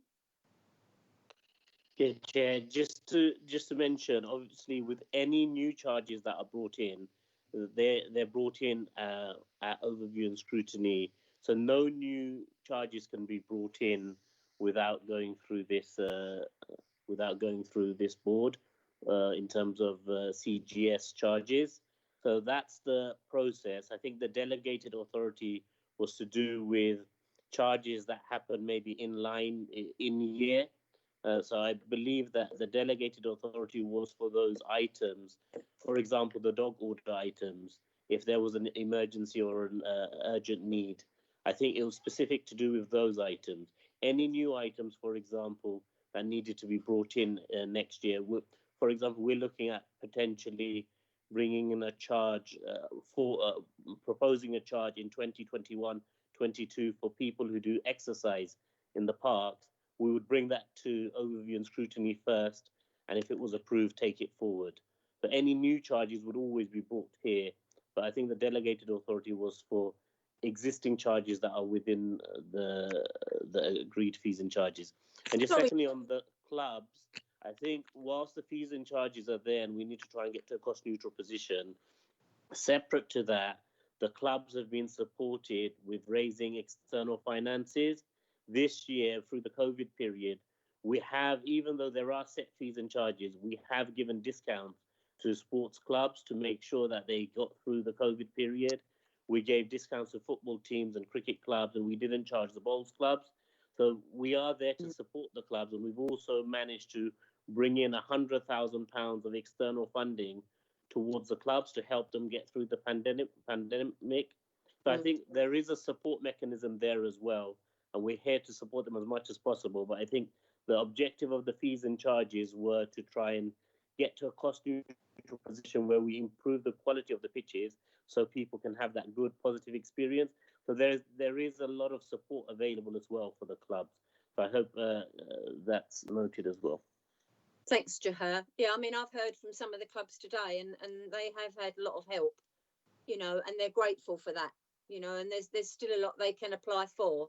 So there's still some things coming in, you know, there's still money they can get.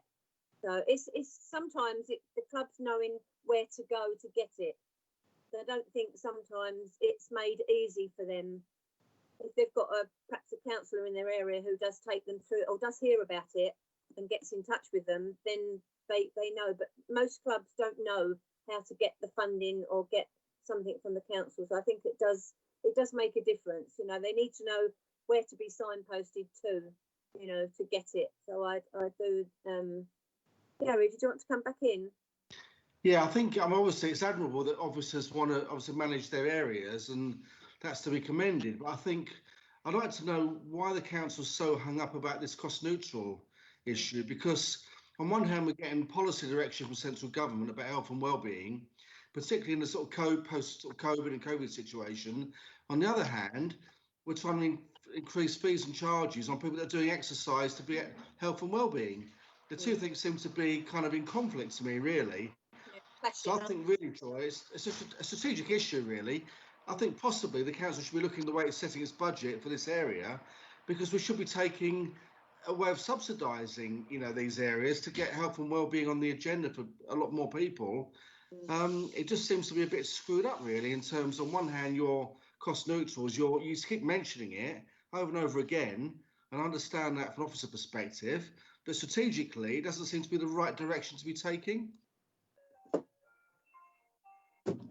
No, understandable, definitely.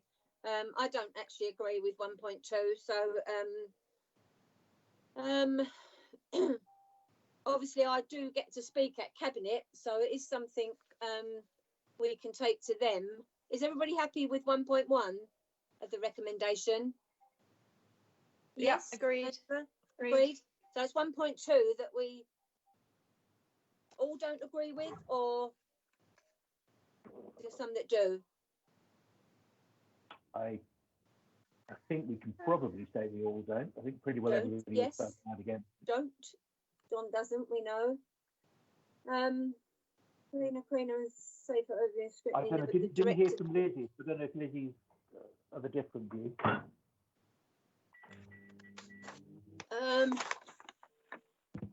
Are we wanting the director delegated authority taken out of there? Yeah. Please, Chair. So we're going to go via cabinet and say how we feel. Yes. I'll just be varied within the next.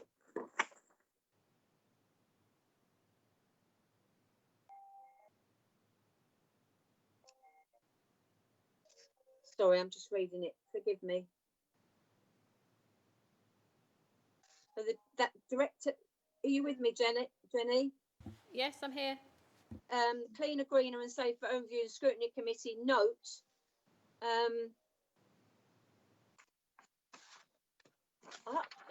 I'd actually get rid of 1.2, to be honest.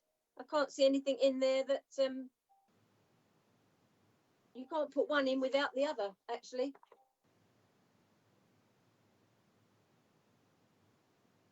I don't know what the financial year response to commercial requirements. I agree, Joy. So we take out 1.2. You happy with that, John?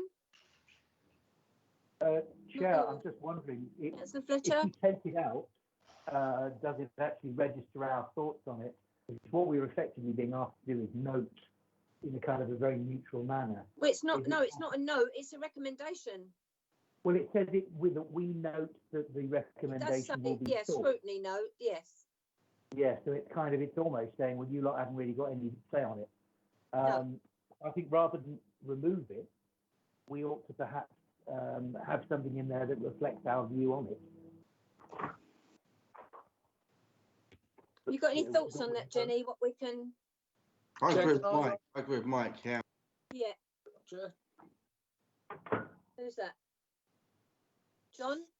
Chair, my view is that we leave 1.2 exactly as it is, and then after the full stop, we just put we just put a sentence in there that says that clearly Green and Safe Review Scrutiny considered this and asks Cabinet to refuse this recommendation. So at the moment, it tells us about the delegated authority being sought, and asks us to note that it's being sought.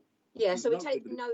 We've noted that it's being sought, but we don't agree. Yeah. So I think we need a final sentence that says we do not agree. Agree. Yeah. Definitely.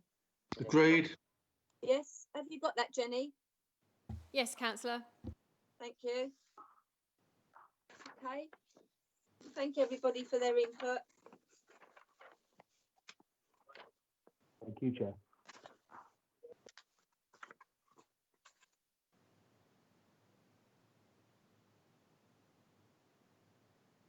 Sorry, too many pages.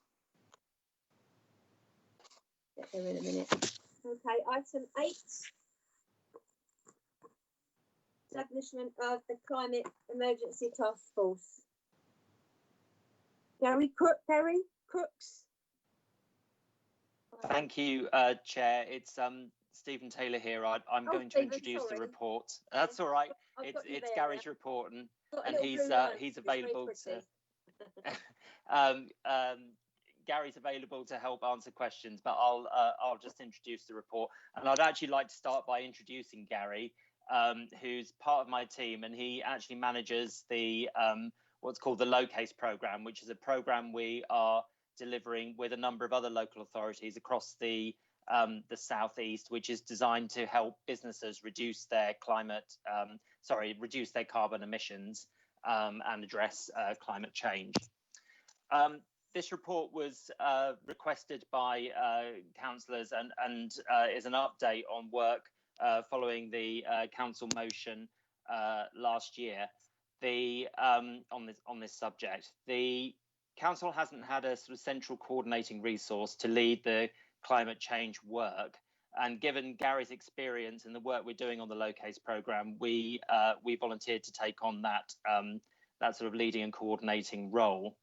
There have been some delays to the work earlier this year, particularly during the first lockdown period, but we refocused on it in the summer, and we were able to set up a first meeting of the cross-party climate change partnership group, which took place in October.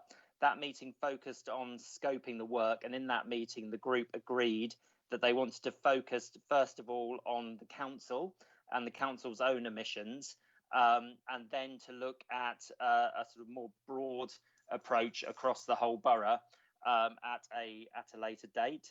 There is a work programme set out in the report in paragraph 3.3, which is a series of 6 meetings which will be taking place roughly every couple of months to lead us through a process till the point where the partnership can make some recommendations to Cabinet and to Council. The next meeting will be focusing on the baseline, and actually the next, just underneath that in paragraph 3.6, we're talking about some of the work that's going on as part of the development of the local plan within the planning team to update strategic documentation and to set a baseline for the work.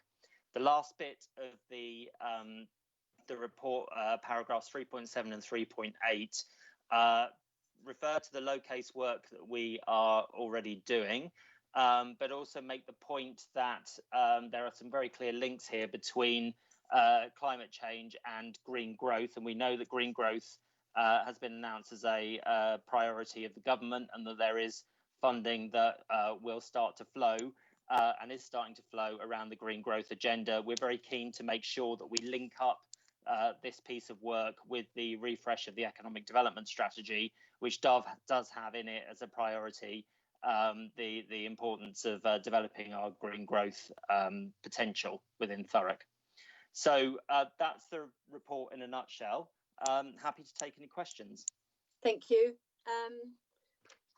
Yeah, I mean, if anybody watched a programme the other night on trees, where I did know some of it, but though I'm trying to put a wood in Thurrock, with the motion I put forward, I don't think we realise how much stuff trees take out of the atmosphere, you know, and they seem to be able to cope with it.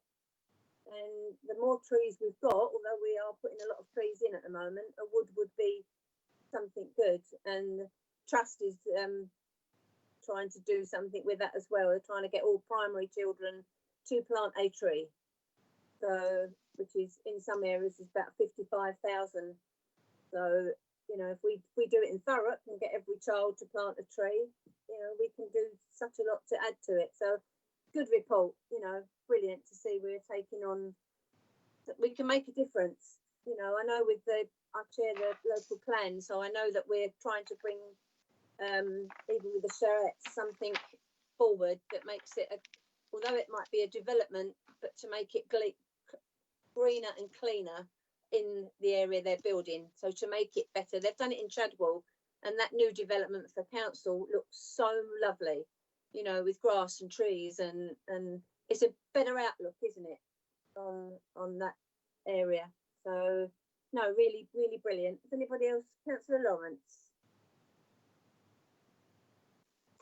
Thank you, Chair. I totally agree with you about the trees, and I did watch that. I'm a great believer in trees and the environment as well.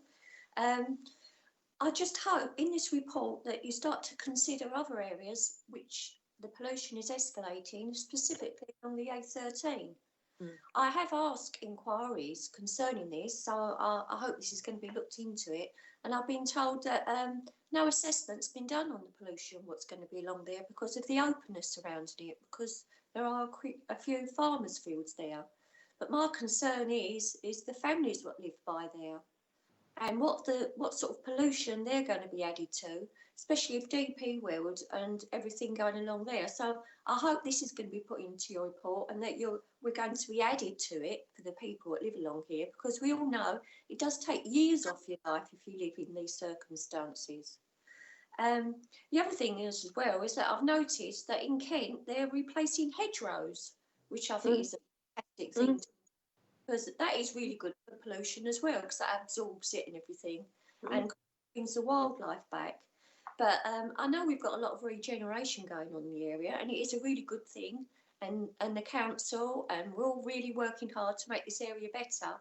But we do have to take in consideration of the people and their lives were affected, what's living by these things.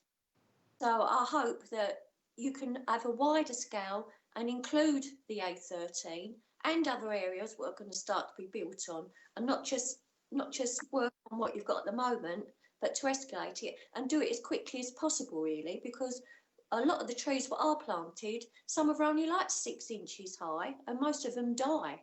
Well, you know, by the time they're going to be 14 foot high and make a difference, most of the people, it's going to be too late for them. They'll be suffering with their breathing and things like that. So your thoughts on that would be grateful. Stephen? Thank you. Yeah, I'll start off, and then Gary, if there's anything I missed, please chip in.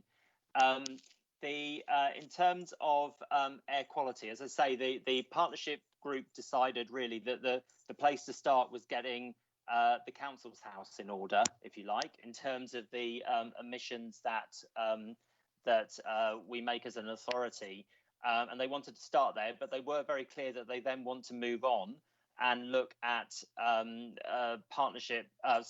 emissions across the borough as a whole, and what the council can do to influence businesses and others to help reduce our emissions.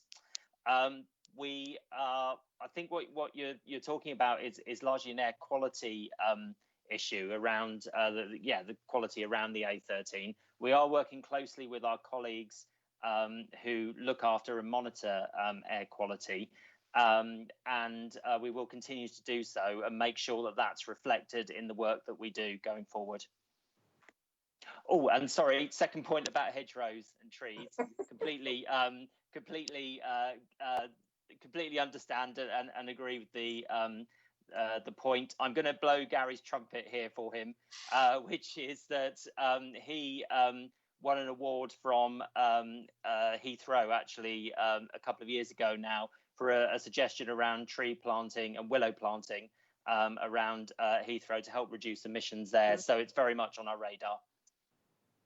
Okay. No, it's brilliant to see that. I mean, everybody wants to get cars off the road, and obviously we should. I've been banging on it for so long that we should use that river more. You know, get people to park, so we use the river taxis, and we're heading towards that now. So it's something that we can move forward with. What's happening over Kent, it's something that might pick up from Southend to Tilbury to Gravesend down to London. So it's much nicer view instead of being stuck in a load of traffic. So it's something, you know, hopefully we'll move towards, and that'll slow it down a little bit. We're not going to get people out their cars to go to the shops. It won't happen.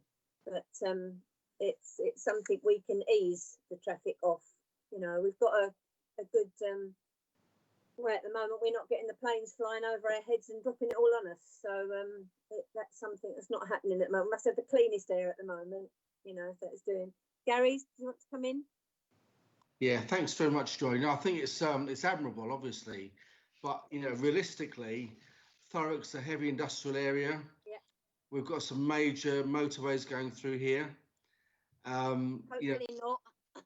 Well, we have got them already, haven't we? The M25, A13. Yeah. I mean, realistically, to offset that kind of emission level, what we're looking at in terms of tree planting, I'd love to know, to offset that level of carbon emissions, industry, transport, etc., what we'd have to do really, because I think we're toying around, you know, it's nice to talk about hedgerows and blah, blah, blah, very nice. Realistically, if you want to make a difference, to offset that level of carbon requires a massive effort, I think, and I think we need to be realistic about that. And you know, what are the thoughts of the experts on dealing with that, please? I just wanted to say in Thurrock, I don't know if Darren wants to pick me up on this, but I think we've planted well over 1,000 trees at the moment, whether we're replacing old trees or new trees, but we've done quite well in Thurrock in doing that. So that might make a difference. Did you want to pick that up, Darren? Yeah, thank you, Chair. You're right. We've been planting where we've been taking trees out over the past few years. We've been replacing them with new ones. So it's coming up towards that sort of figure. But I'm not 100% sure. Perhaps Gary might be able to comment on how many trees. But we are looking to increase the number of trees in the borough going over the next coming years. But I'm not quite sure how many we would need to offset the emissions. Okay. Gary, the other Gary, can you come in and tell us that? Yeah, sure. There's a couple of things to cover there. The first is, thankfully, we divide our emissions into two sets. One is the emissions that come directly from the council's property and the council's operations. The other group is the emissions that happen around us due to traffic, due to all things that happen outside of our control. So we have one target, which we are targeted to reduce our emissions on our own operations. So thankfully, there are stuff that we can do and things that we can put in place to reduce that to net zero at some point in time. As far as the other emissions, we should do our utmost to help others to reduce those emissions. So we don't directly control how many cars come through our borough, we don't directly control the airplanes that come over, but we can do things around that area to influence to help them reduce those numbers. All those figures are counted nationally, so the central government will be counting those airplanes and that traffic, but our responsibility and our bit will be what we physically do as far as our own operations are concerned.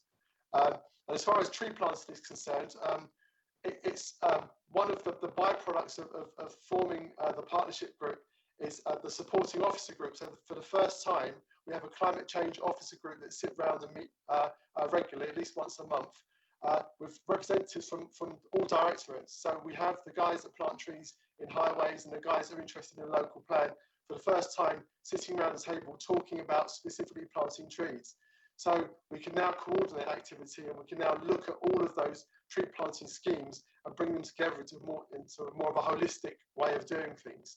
And to give you an example of one project that has been highlighted in a report that's been done to quantify what could be done, is on the landfill site that exists in Thurrock has been surveyed, and 15,000 trees could be planted on that one site. That was something that wouldn't have been considered previously, but it's been identified. And if the site became available and the site, we had enough momentum behind it, that's one of the developments that could happen specifically on tree planting. But I think the biggest positive that I can say is the collaboration is now beginning to happen, and rather than having discrete ideas and projects, we now have a group of people looking to move it forward in a more strategic way.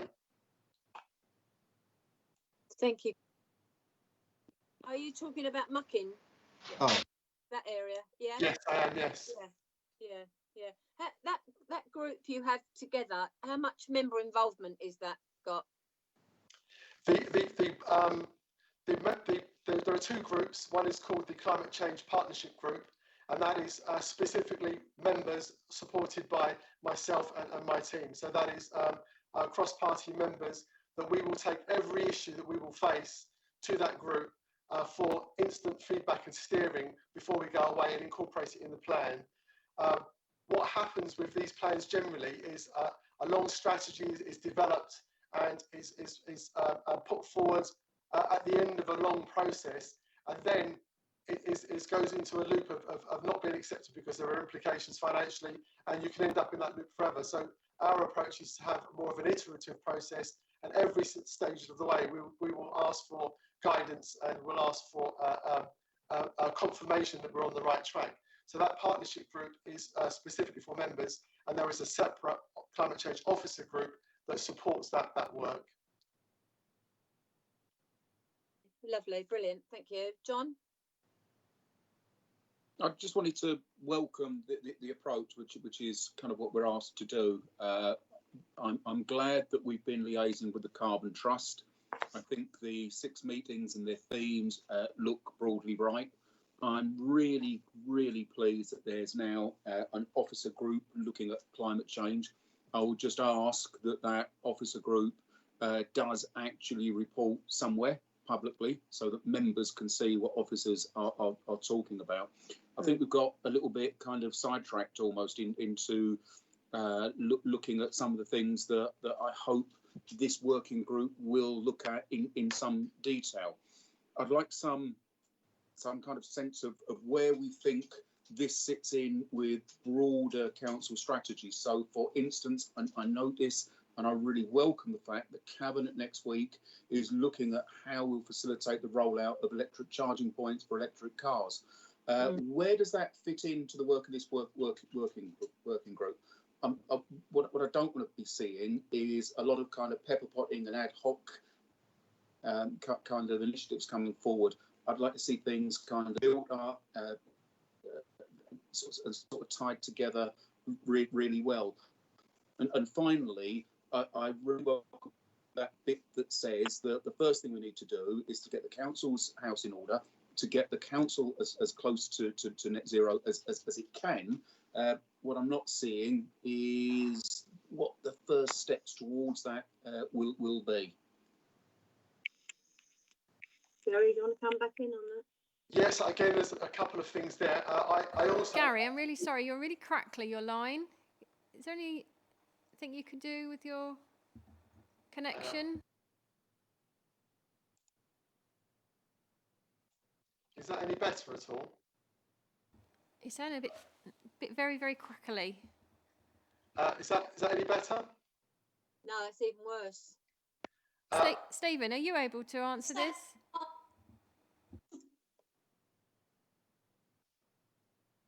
I can certainly try. Maybe Gary can again chip in when I've finished. So I think I completely understand the point about not taking a sort of pepper pot approach across the council and trying to coordinate what's going on. And I think that's exactly the role that the officer group is trying to take, to make sure we all understand what each other are working on and we're able to join things up. And certainly the information collated in that officer group will be fed in and reported to the partnership group, which is obviously the members, so they're fully aware of what's happening. Are you able to hear me okay? Because my line's breaking up as well. No, it's fine. You're fine. Is it? Yeah. Okay. Thank you. Yeah, I think that I think that the point about joining things together is well made, and that's certainly what we're trying to do. Gary, is there anything you want to add to that? Yes, I don't know if you can hear me now. Am I still breaking up? Well, you're not good. Put it that way. Okay,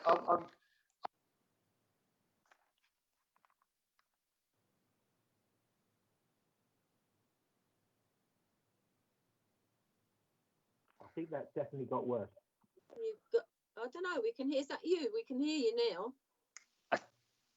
I think Gary's just lost connection, actually. Right.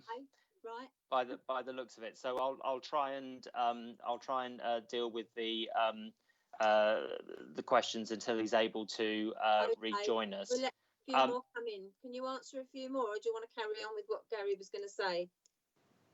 No. I'm happy to carry on, but I was just wanted to check with Councillor Kent if I'd answered the question that he asked. You did, Stephen. No, it was just that little bit of assurance and confidence which I've got. Thank you. Thank you. Thank you, Councillor Rigby. Thank you, Chair. Yes, thank you. Yes, sort of moving on from the topic of tree planting and hedgerow planting.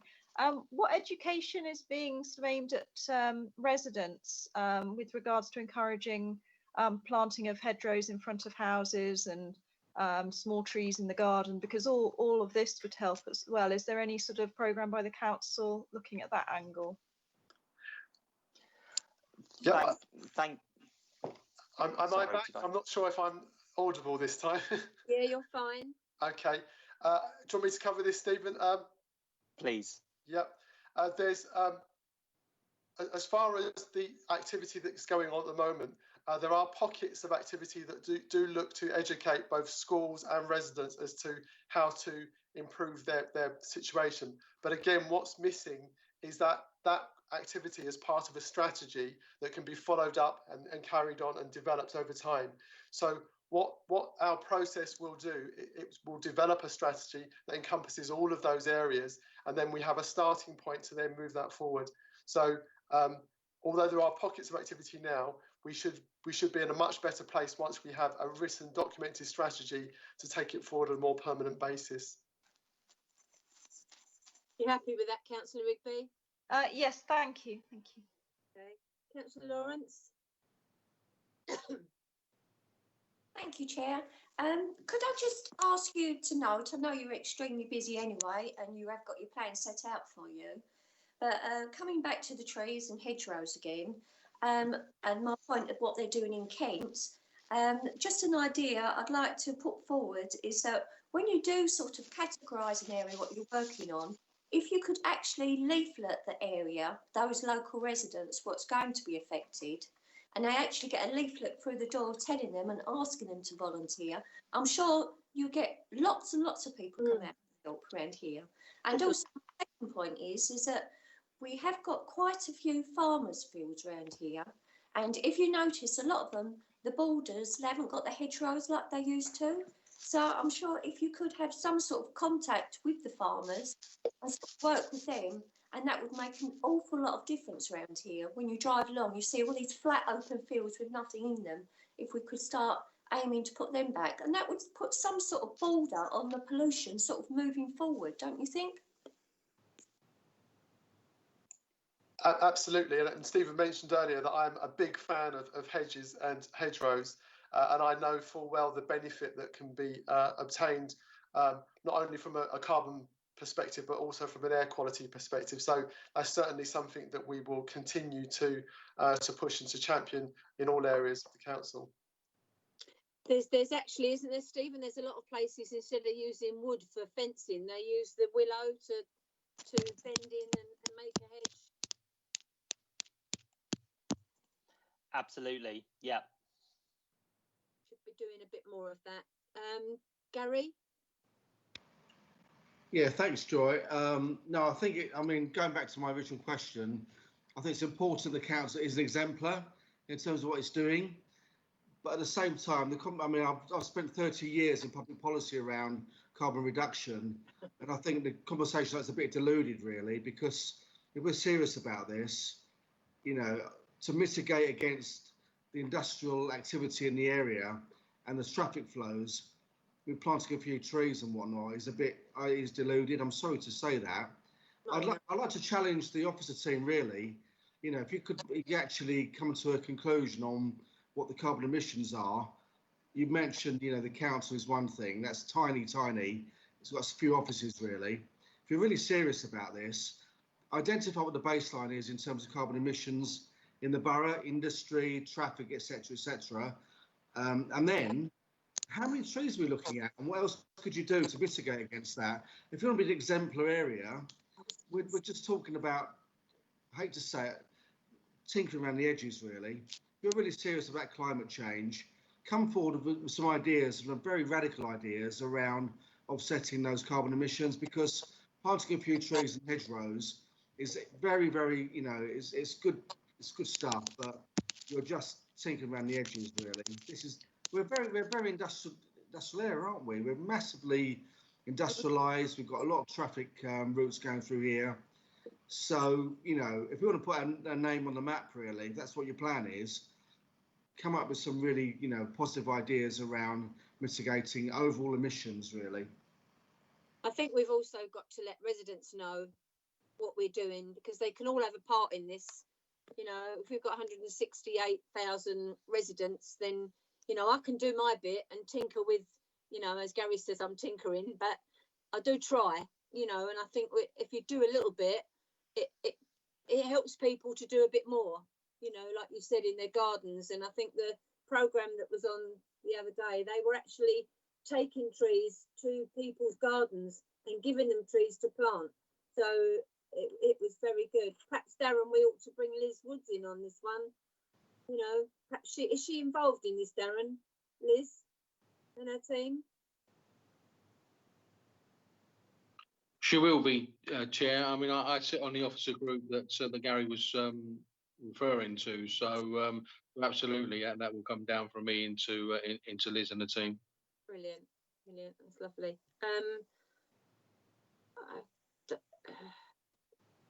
Mike Fletcher, if you want to come in, Fletcher, can't see who was first, so. Yeah, thank you, Chair. I'll keep it brief. I'd just like to back up what Gary was just saying, and I'd actually like to see a recommendation tonight that we ask the climate change group, as a matter of urgency, to benchmark baseline what our carbon emission situation is now, so we can get a clearer idea of what it is we're dealing with. I think all these moves we're making are great, but I agree with Gary that we need to get a clear idea early on of the size of the problem. Okay. Councillor Rigby. Is he? Thank you, Chair. Thank you. With regards to carbon emissions, particularly car usage, how much has the fine that's come in for the idling of engine, has that impacted on a reduction in carbon emissions in the area since that's been introduced? Good question. Unfortunately, it's almost impossible to measure actually on a car by car, street by street basis what a certain measure has and what the effect is.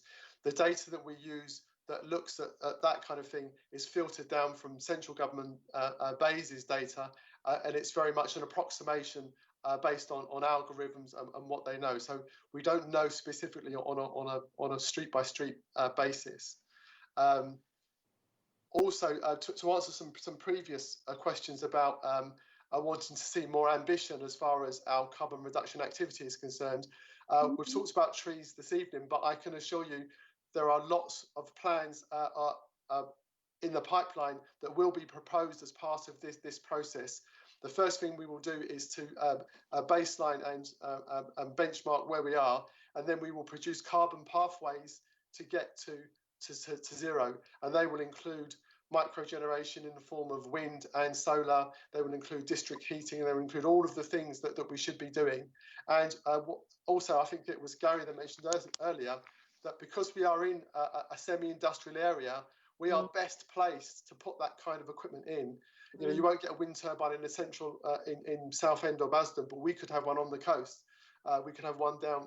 We already have them, so we are very well placed to capitalise and to leapfrog into being ahead of the game as far as putting in place the technologies that reduce us to zero, and then who knows, even a net producer of carbon credits, which we could, you know, I'm getting ahead of myself now, but eventually those will be traded and sold.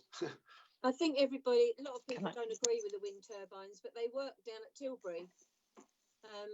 That does supply a lot of electricity at Tilbury cruise terminal, so around that area. So they do a lot, and I can't think of anywhere else in Thurrock that we've actually put any.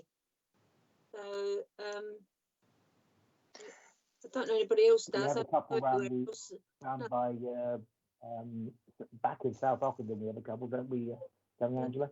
Over the back between there and Bellis Park. I can't think of anyone. Yes, if you go to Bellis Park, you can see them. They're a really bad eyesore. That's what I mean, you see. Stephen, did you want to come in? I just wanted to follow up what Gary was saying. So as he says, as you can see in the paper, the work programme does include trying to set our baseline, and that's work that's going on. I also wanted to follow up on the carbon pathways point, or the decarbonisation pathways, and just say sort of the point of the work is to come up with a range of measures that can be considered by members, and members will be at that point be able to see what impact those measures are likely to have, and over what kind of time period that they could be implemented, and of course what the costs are, as well as what the benefits are. We're trying to set that out very clearly through this process, so everyone can see, as I say, quite clearly what the options are and what they're going to cost and what the benefits might be over what time frame. I mean, it'd be lovely to see something come on Mucking, but that's to the east of the borough, where you've got a lot of open spaces and not much, you know, not too many roads in the middle. But it's the west of the borough that really needs that input, doesn't it? But it is industry, as Gary said earlier. The west of the borough is where most of our industry is, on the river. You know, that's where it was in the beginning. You know, so and we had more down there than we've got now. So there was a lot more industry that we know of that's not there now. You know, so I think we need to be looking. I understand where members are coming from, that we want to see something come from this. We don't want this to be just another, you know, a recommendation and don't go anywhere. You know, we need to see some change. You know, and that's what I want to see. Is that all to the questions? Because I'm feeling tight. No more questions, Councillor, if you'd like to go to the recommendations. Well done, thank you, Jenny. 1.1, Cleaner and Greener Safe Review and Scrutiny Committee are asked to note and comment on the approach and activity being taken to address the requirements set out in the council motion to declare a climate emergency. Okay? Agreed. Yes? Agreed. Agreed. Thank you. Thanks for that good debate. It's really good. It shows we all care. Item 9, Environmental Health Jurisdiction DP Well Distribution. Gavin? You want this one? Gavin Dennett, yeah? Yes, good evening, Chair. Good evening, councillors. Sorry you've had to wait. Not a problem. I've just been listening with interest to the other debates. Right, okay, this item is basically relates to jurisdiction for food work, certain food work that the council undertakes. At the current time, the London Port Health Authority, which is part of the Corporation of London, have jurisdiction on the tidal Thames and dockside for the regulation of food activities under the Food Safety Act and various European legislation which relates to certification for food. Thurrock Council have the same jurisdiction for the remainder of Thurrock. The Port Health Authority would be keen to take this jurisdiction for the distribution part that surrounds the DP World Port. The reason for this is that at the moment, a lot of consignments pass between the dock side of the port and the distribution part on multiple occasions. They're going back and forward. Each time that happens, there's a jurisdictional change, and that essentially leads to a bureaucratic nightmare for both Thurrock Council and the London Port Health Authority, and also for importers and exporters and operators of food businesses that are affected.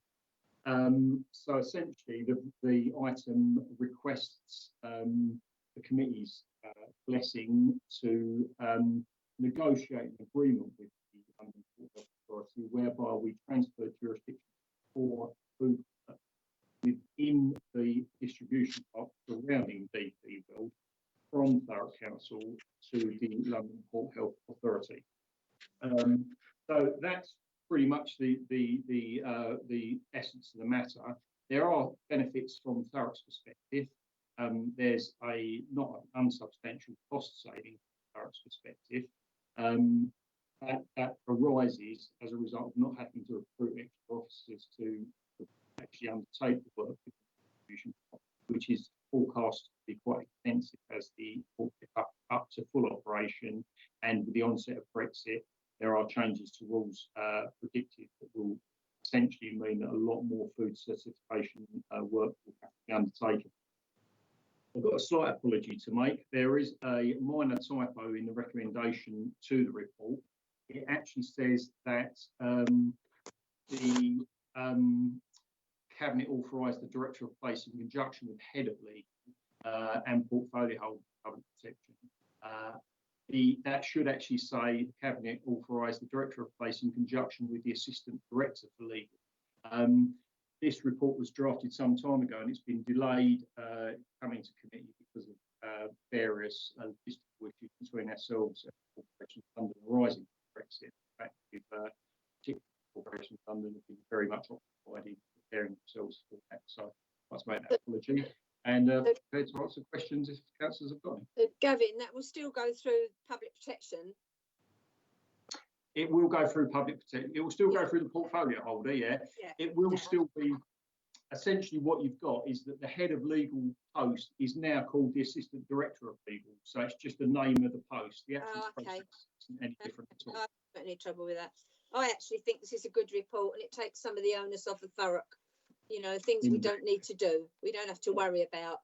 And, absolutely, yeah. I know I've been on the river all my life, so I know what goes on down there. But I think it takes a lot off of Thurrock. We don't have to worry about it.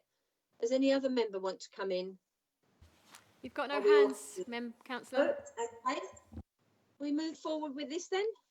That was quick, Gavin, wasn't it? Agreed. Agreed. Agreed.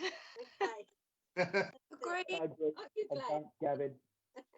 I am indeed. Thank you for that. Thank you for a good report as well. It's really good. Okay, we finished with that one and we're just on to the work programme now.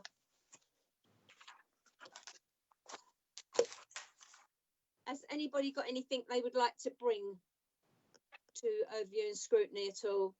I think it should be on the February one. It is February, isn't it? Yeah, December. Oh, God, where did the time go? We appear quite full. Yeah, I think we've got quite a lot on the February one, Jenny, haven't we? We have, Councillor. I wouldn't suggest maybe maybe next for the next municipal year, perhaps, but maybe these could be discussed at February's meeting. Yeah, and then we can move to the next municipal year. Yeah. Okay. Thank you, everybody, and thanks for your input. It's been I think it was actually a good debate. Thank you very much. Well done, Joy. Great sharing. Well done. See you later. Cheers. Bye. Sorry. So thanks. Bye bye. Me.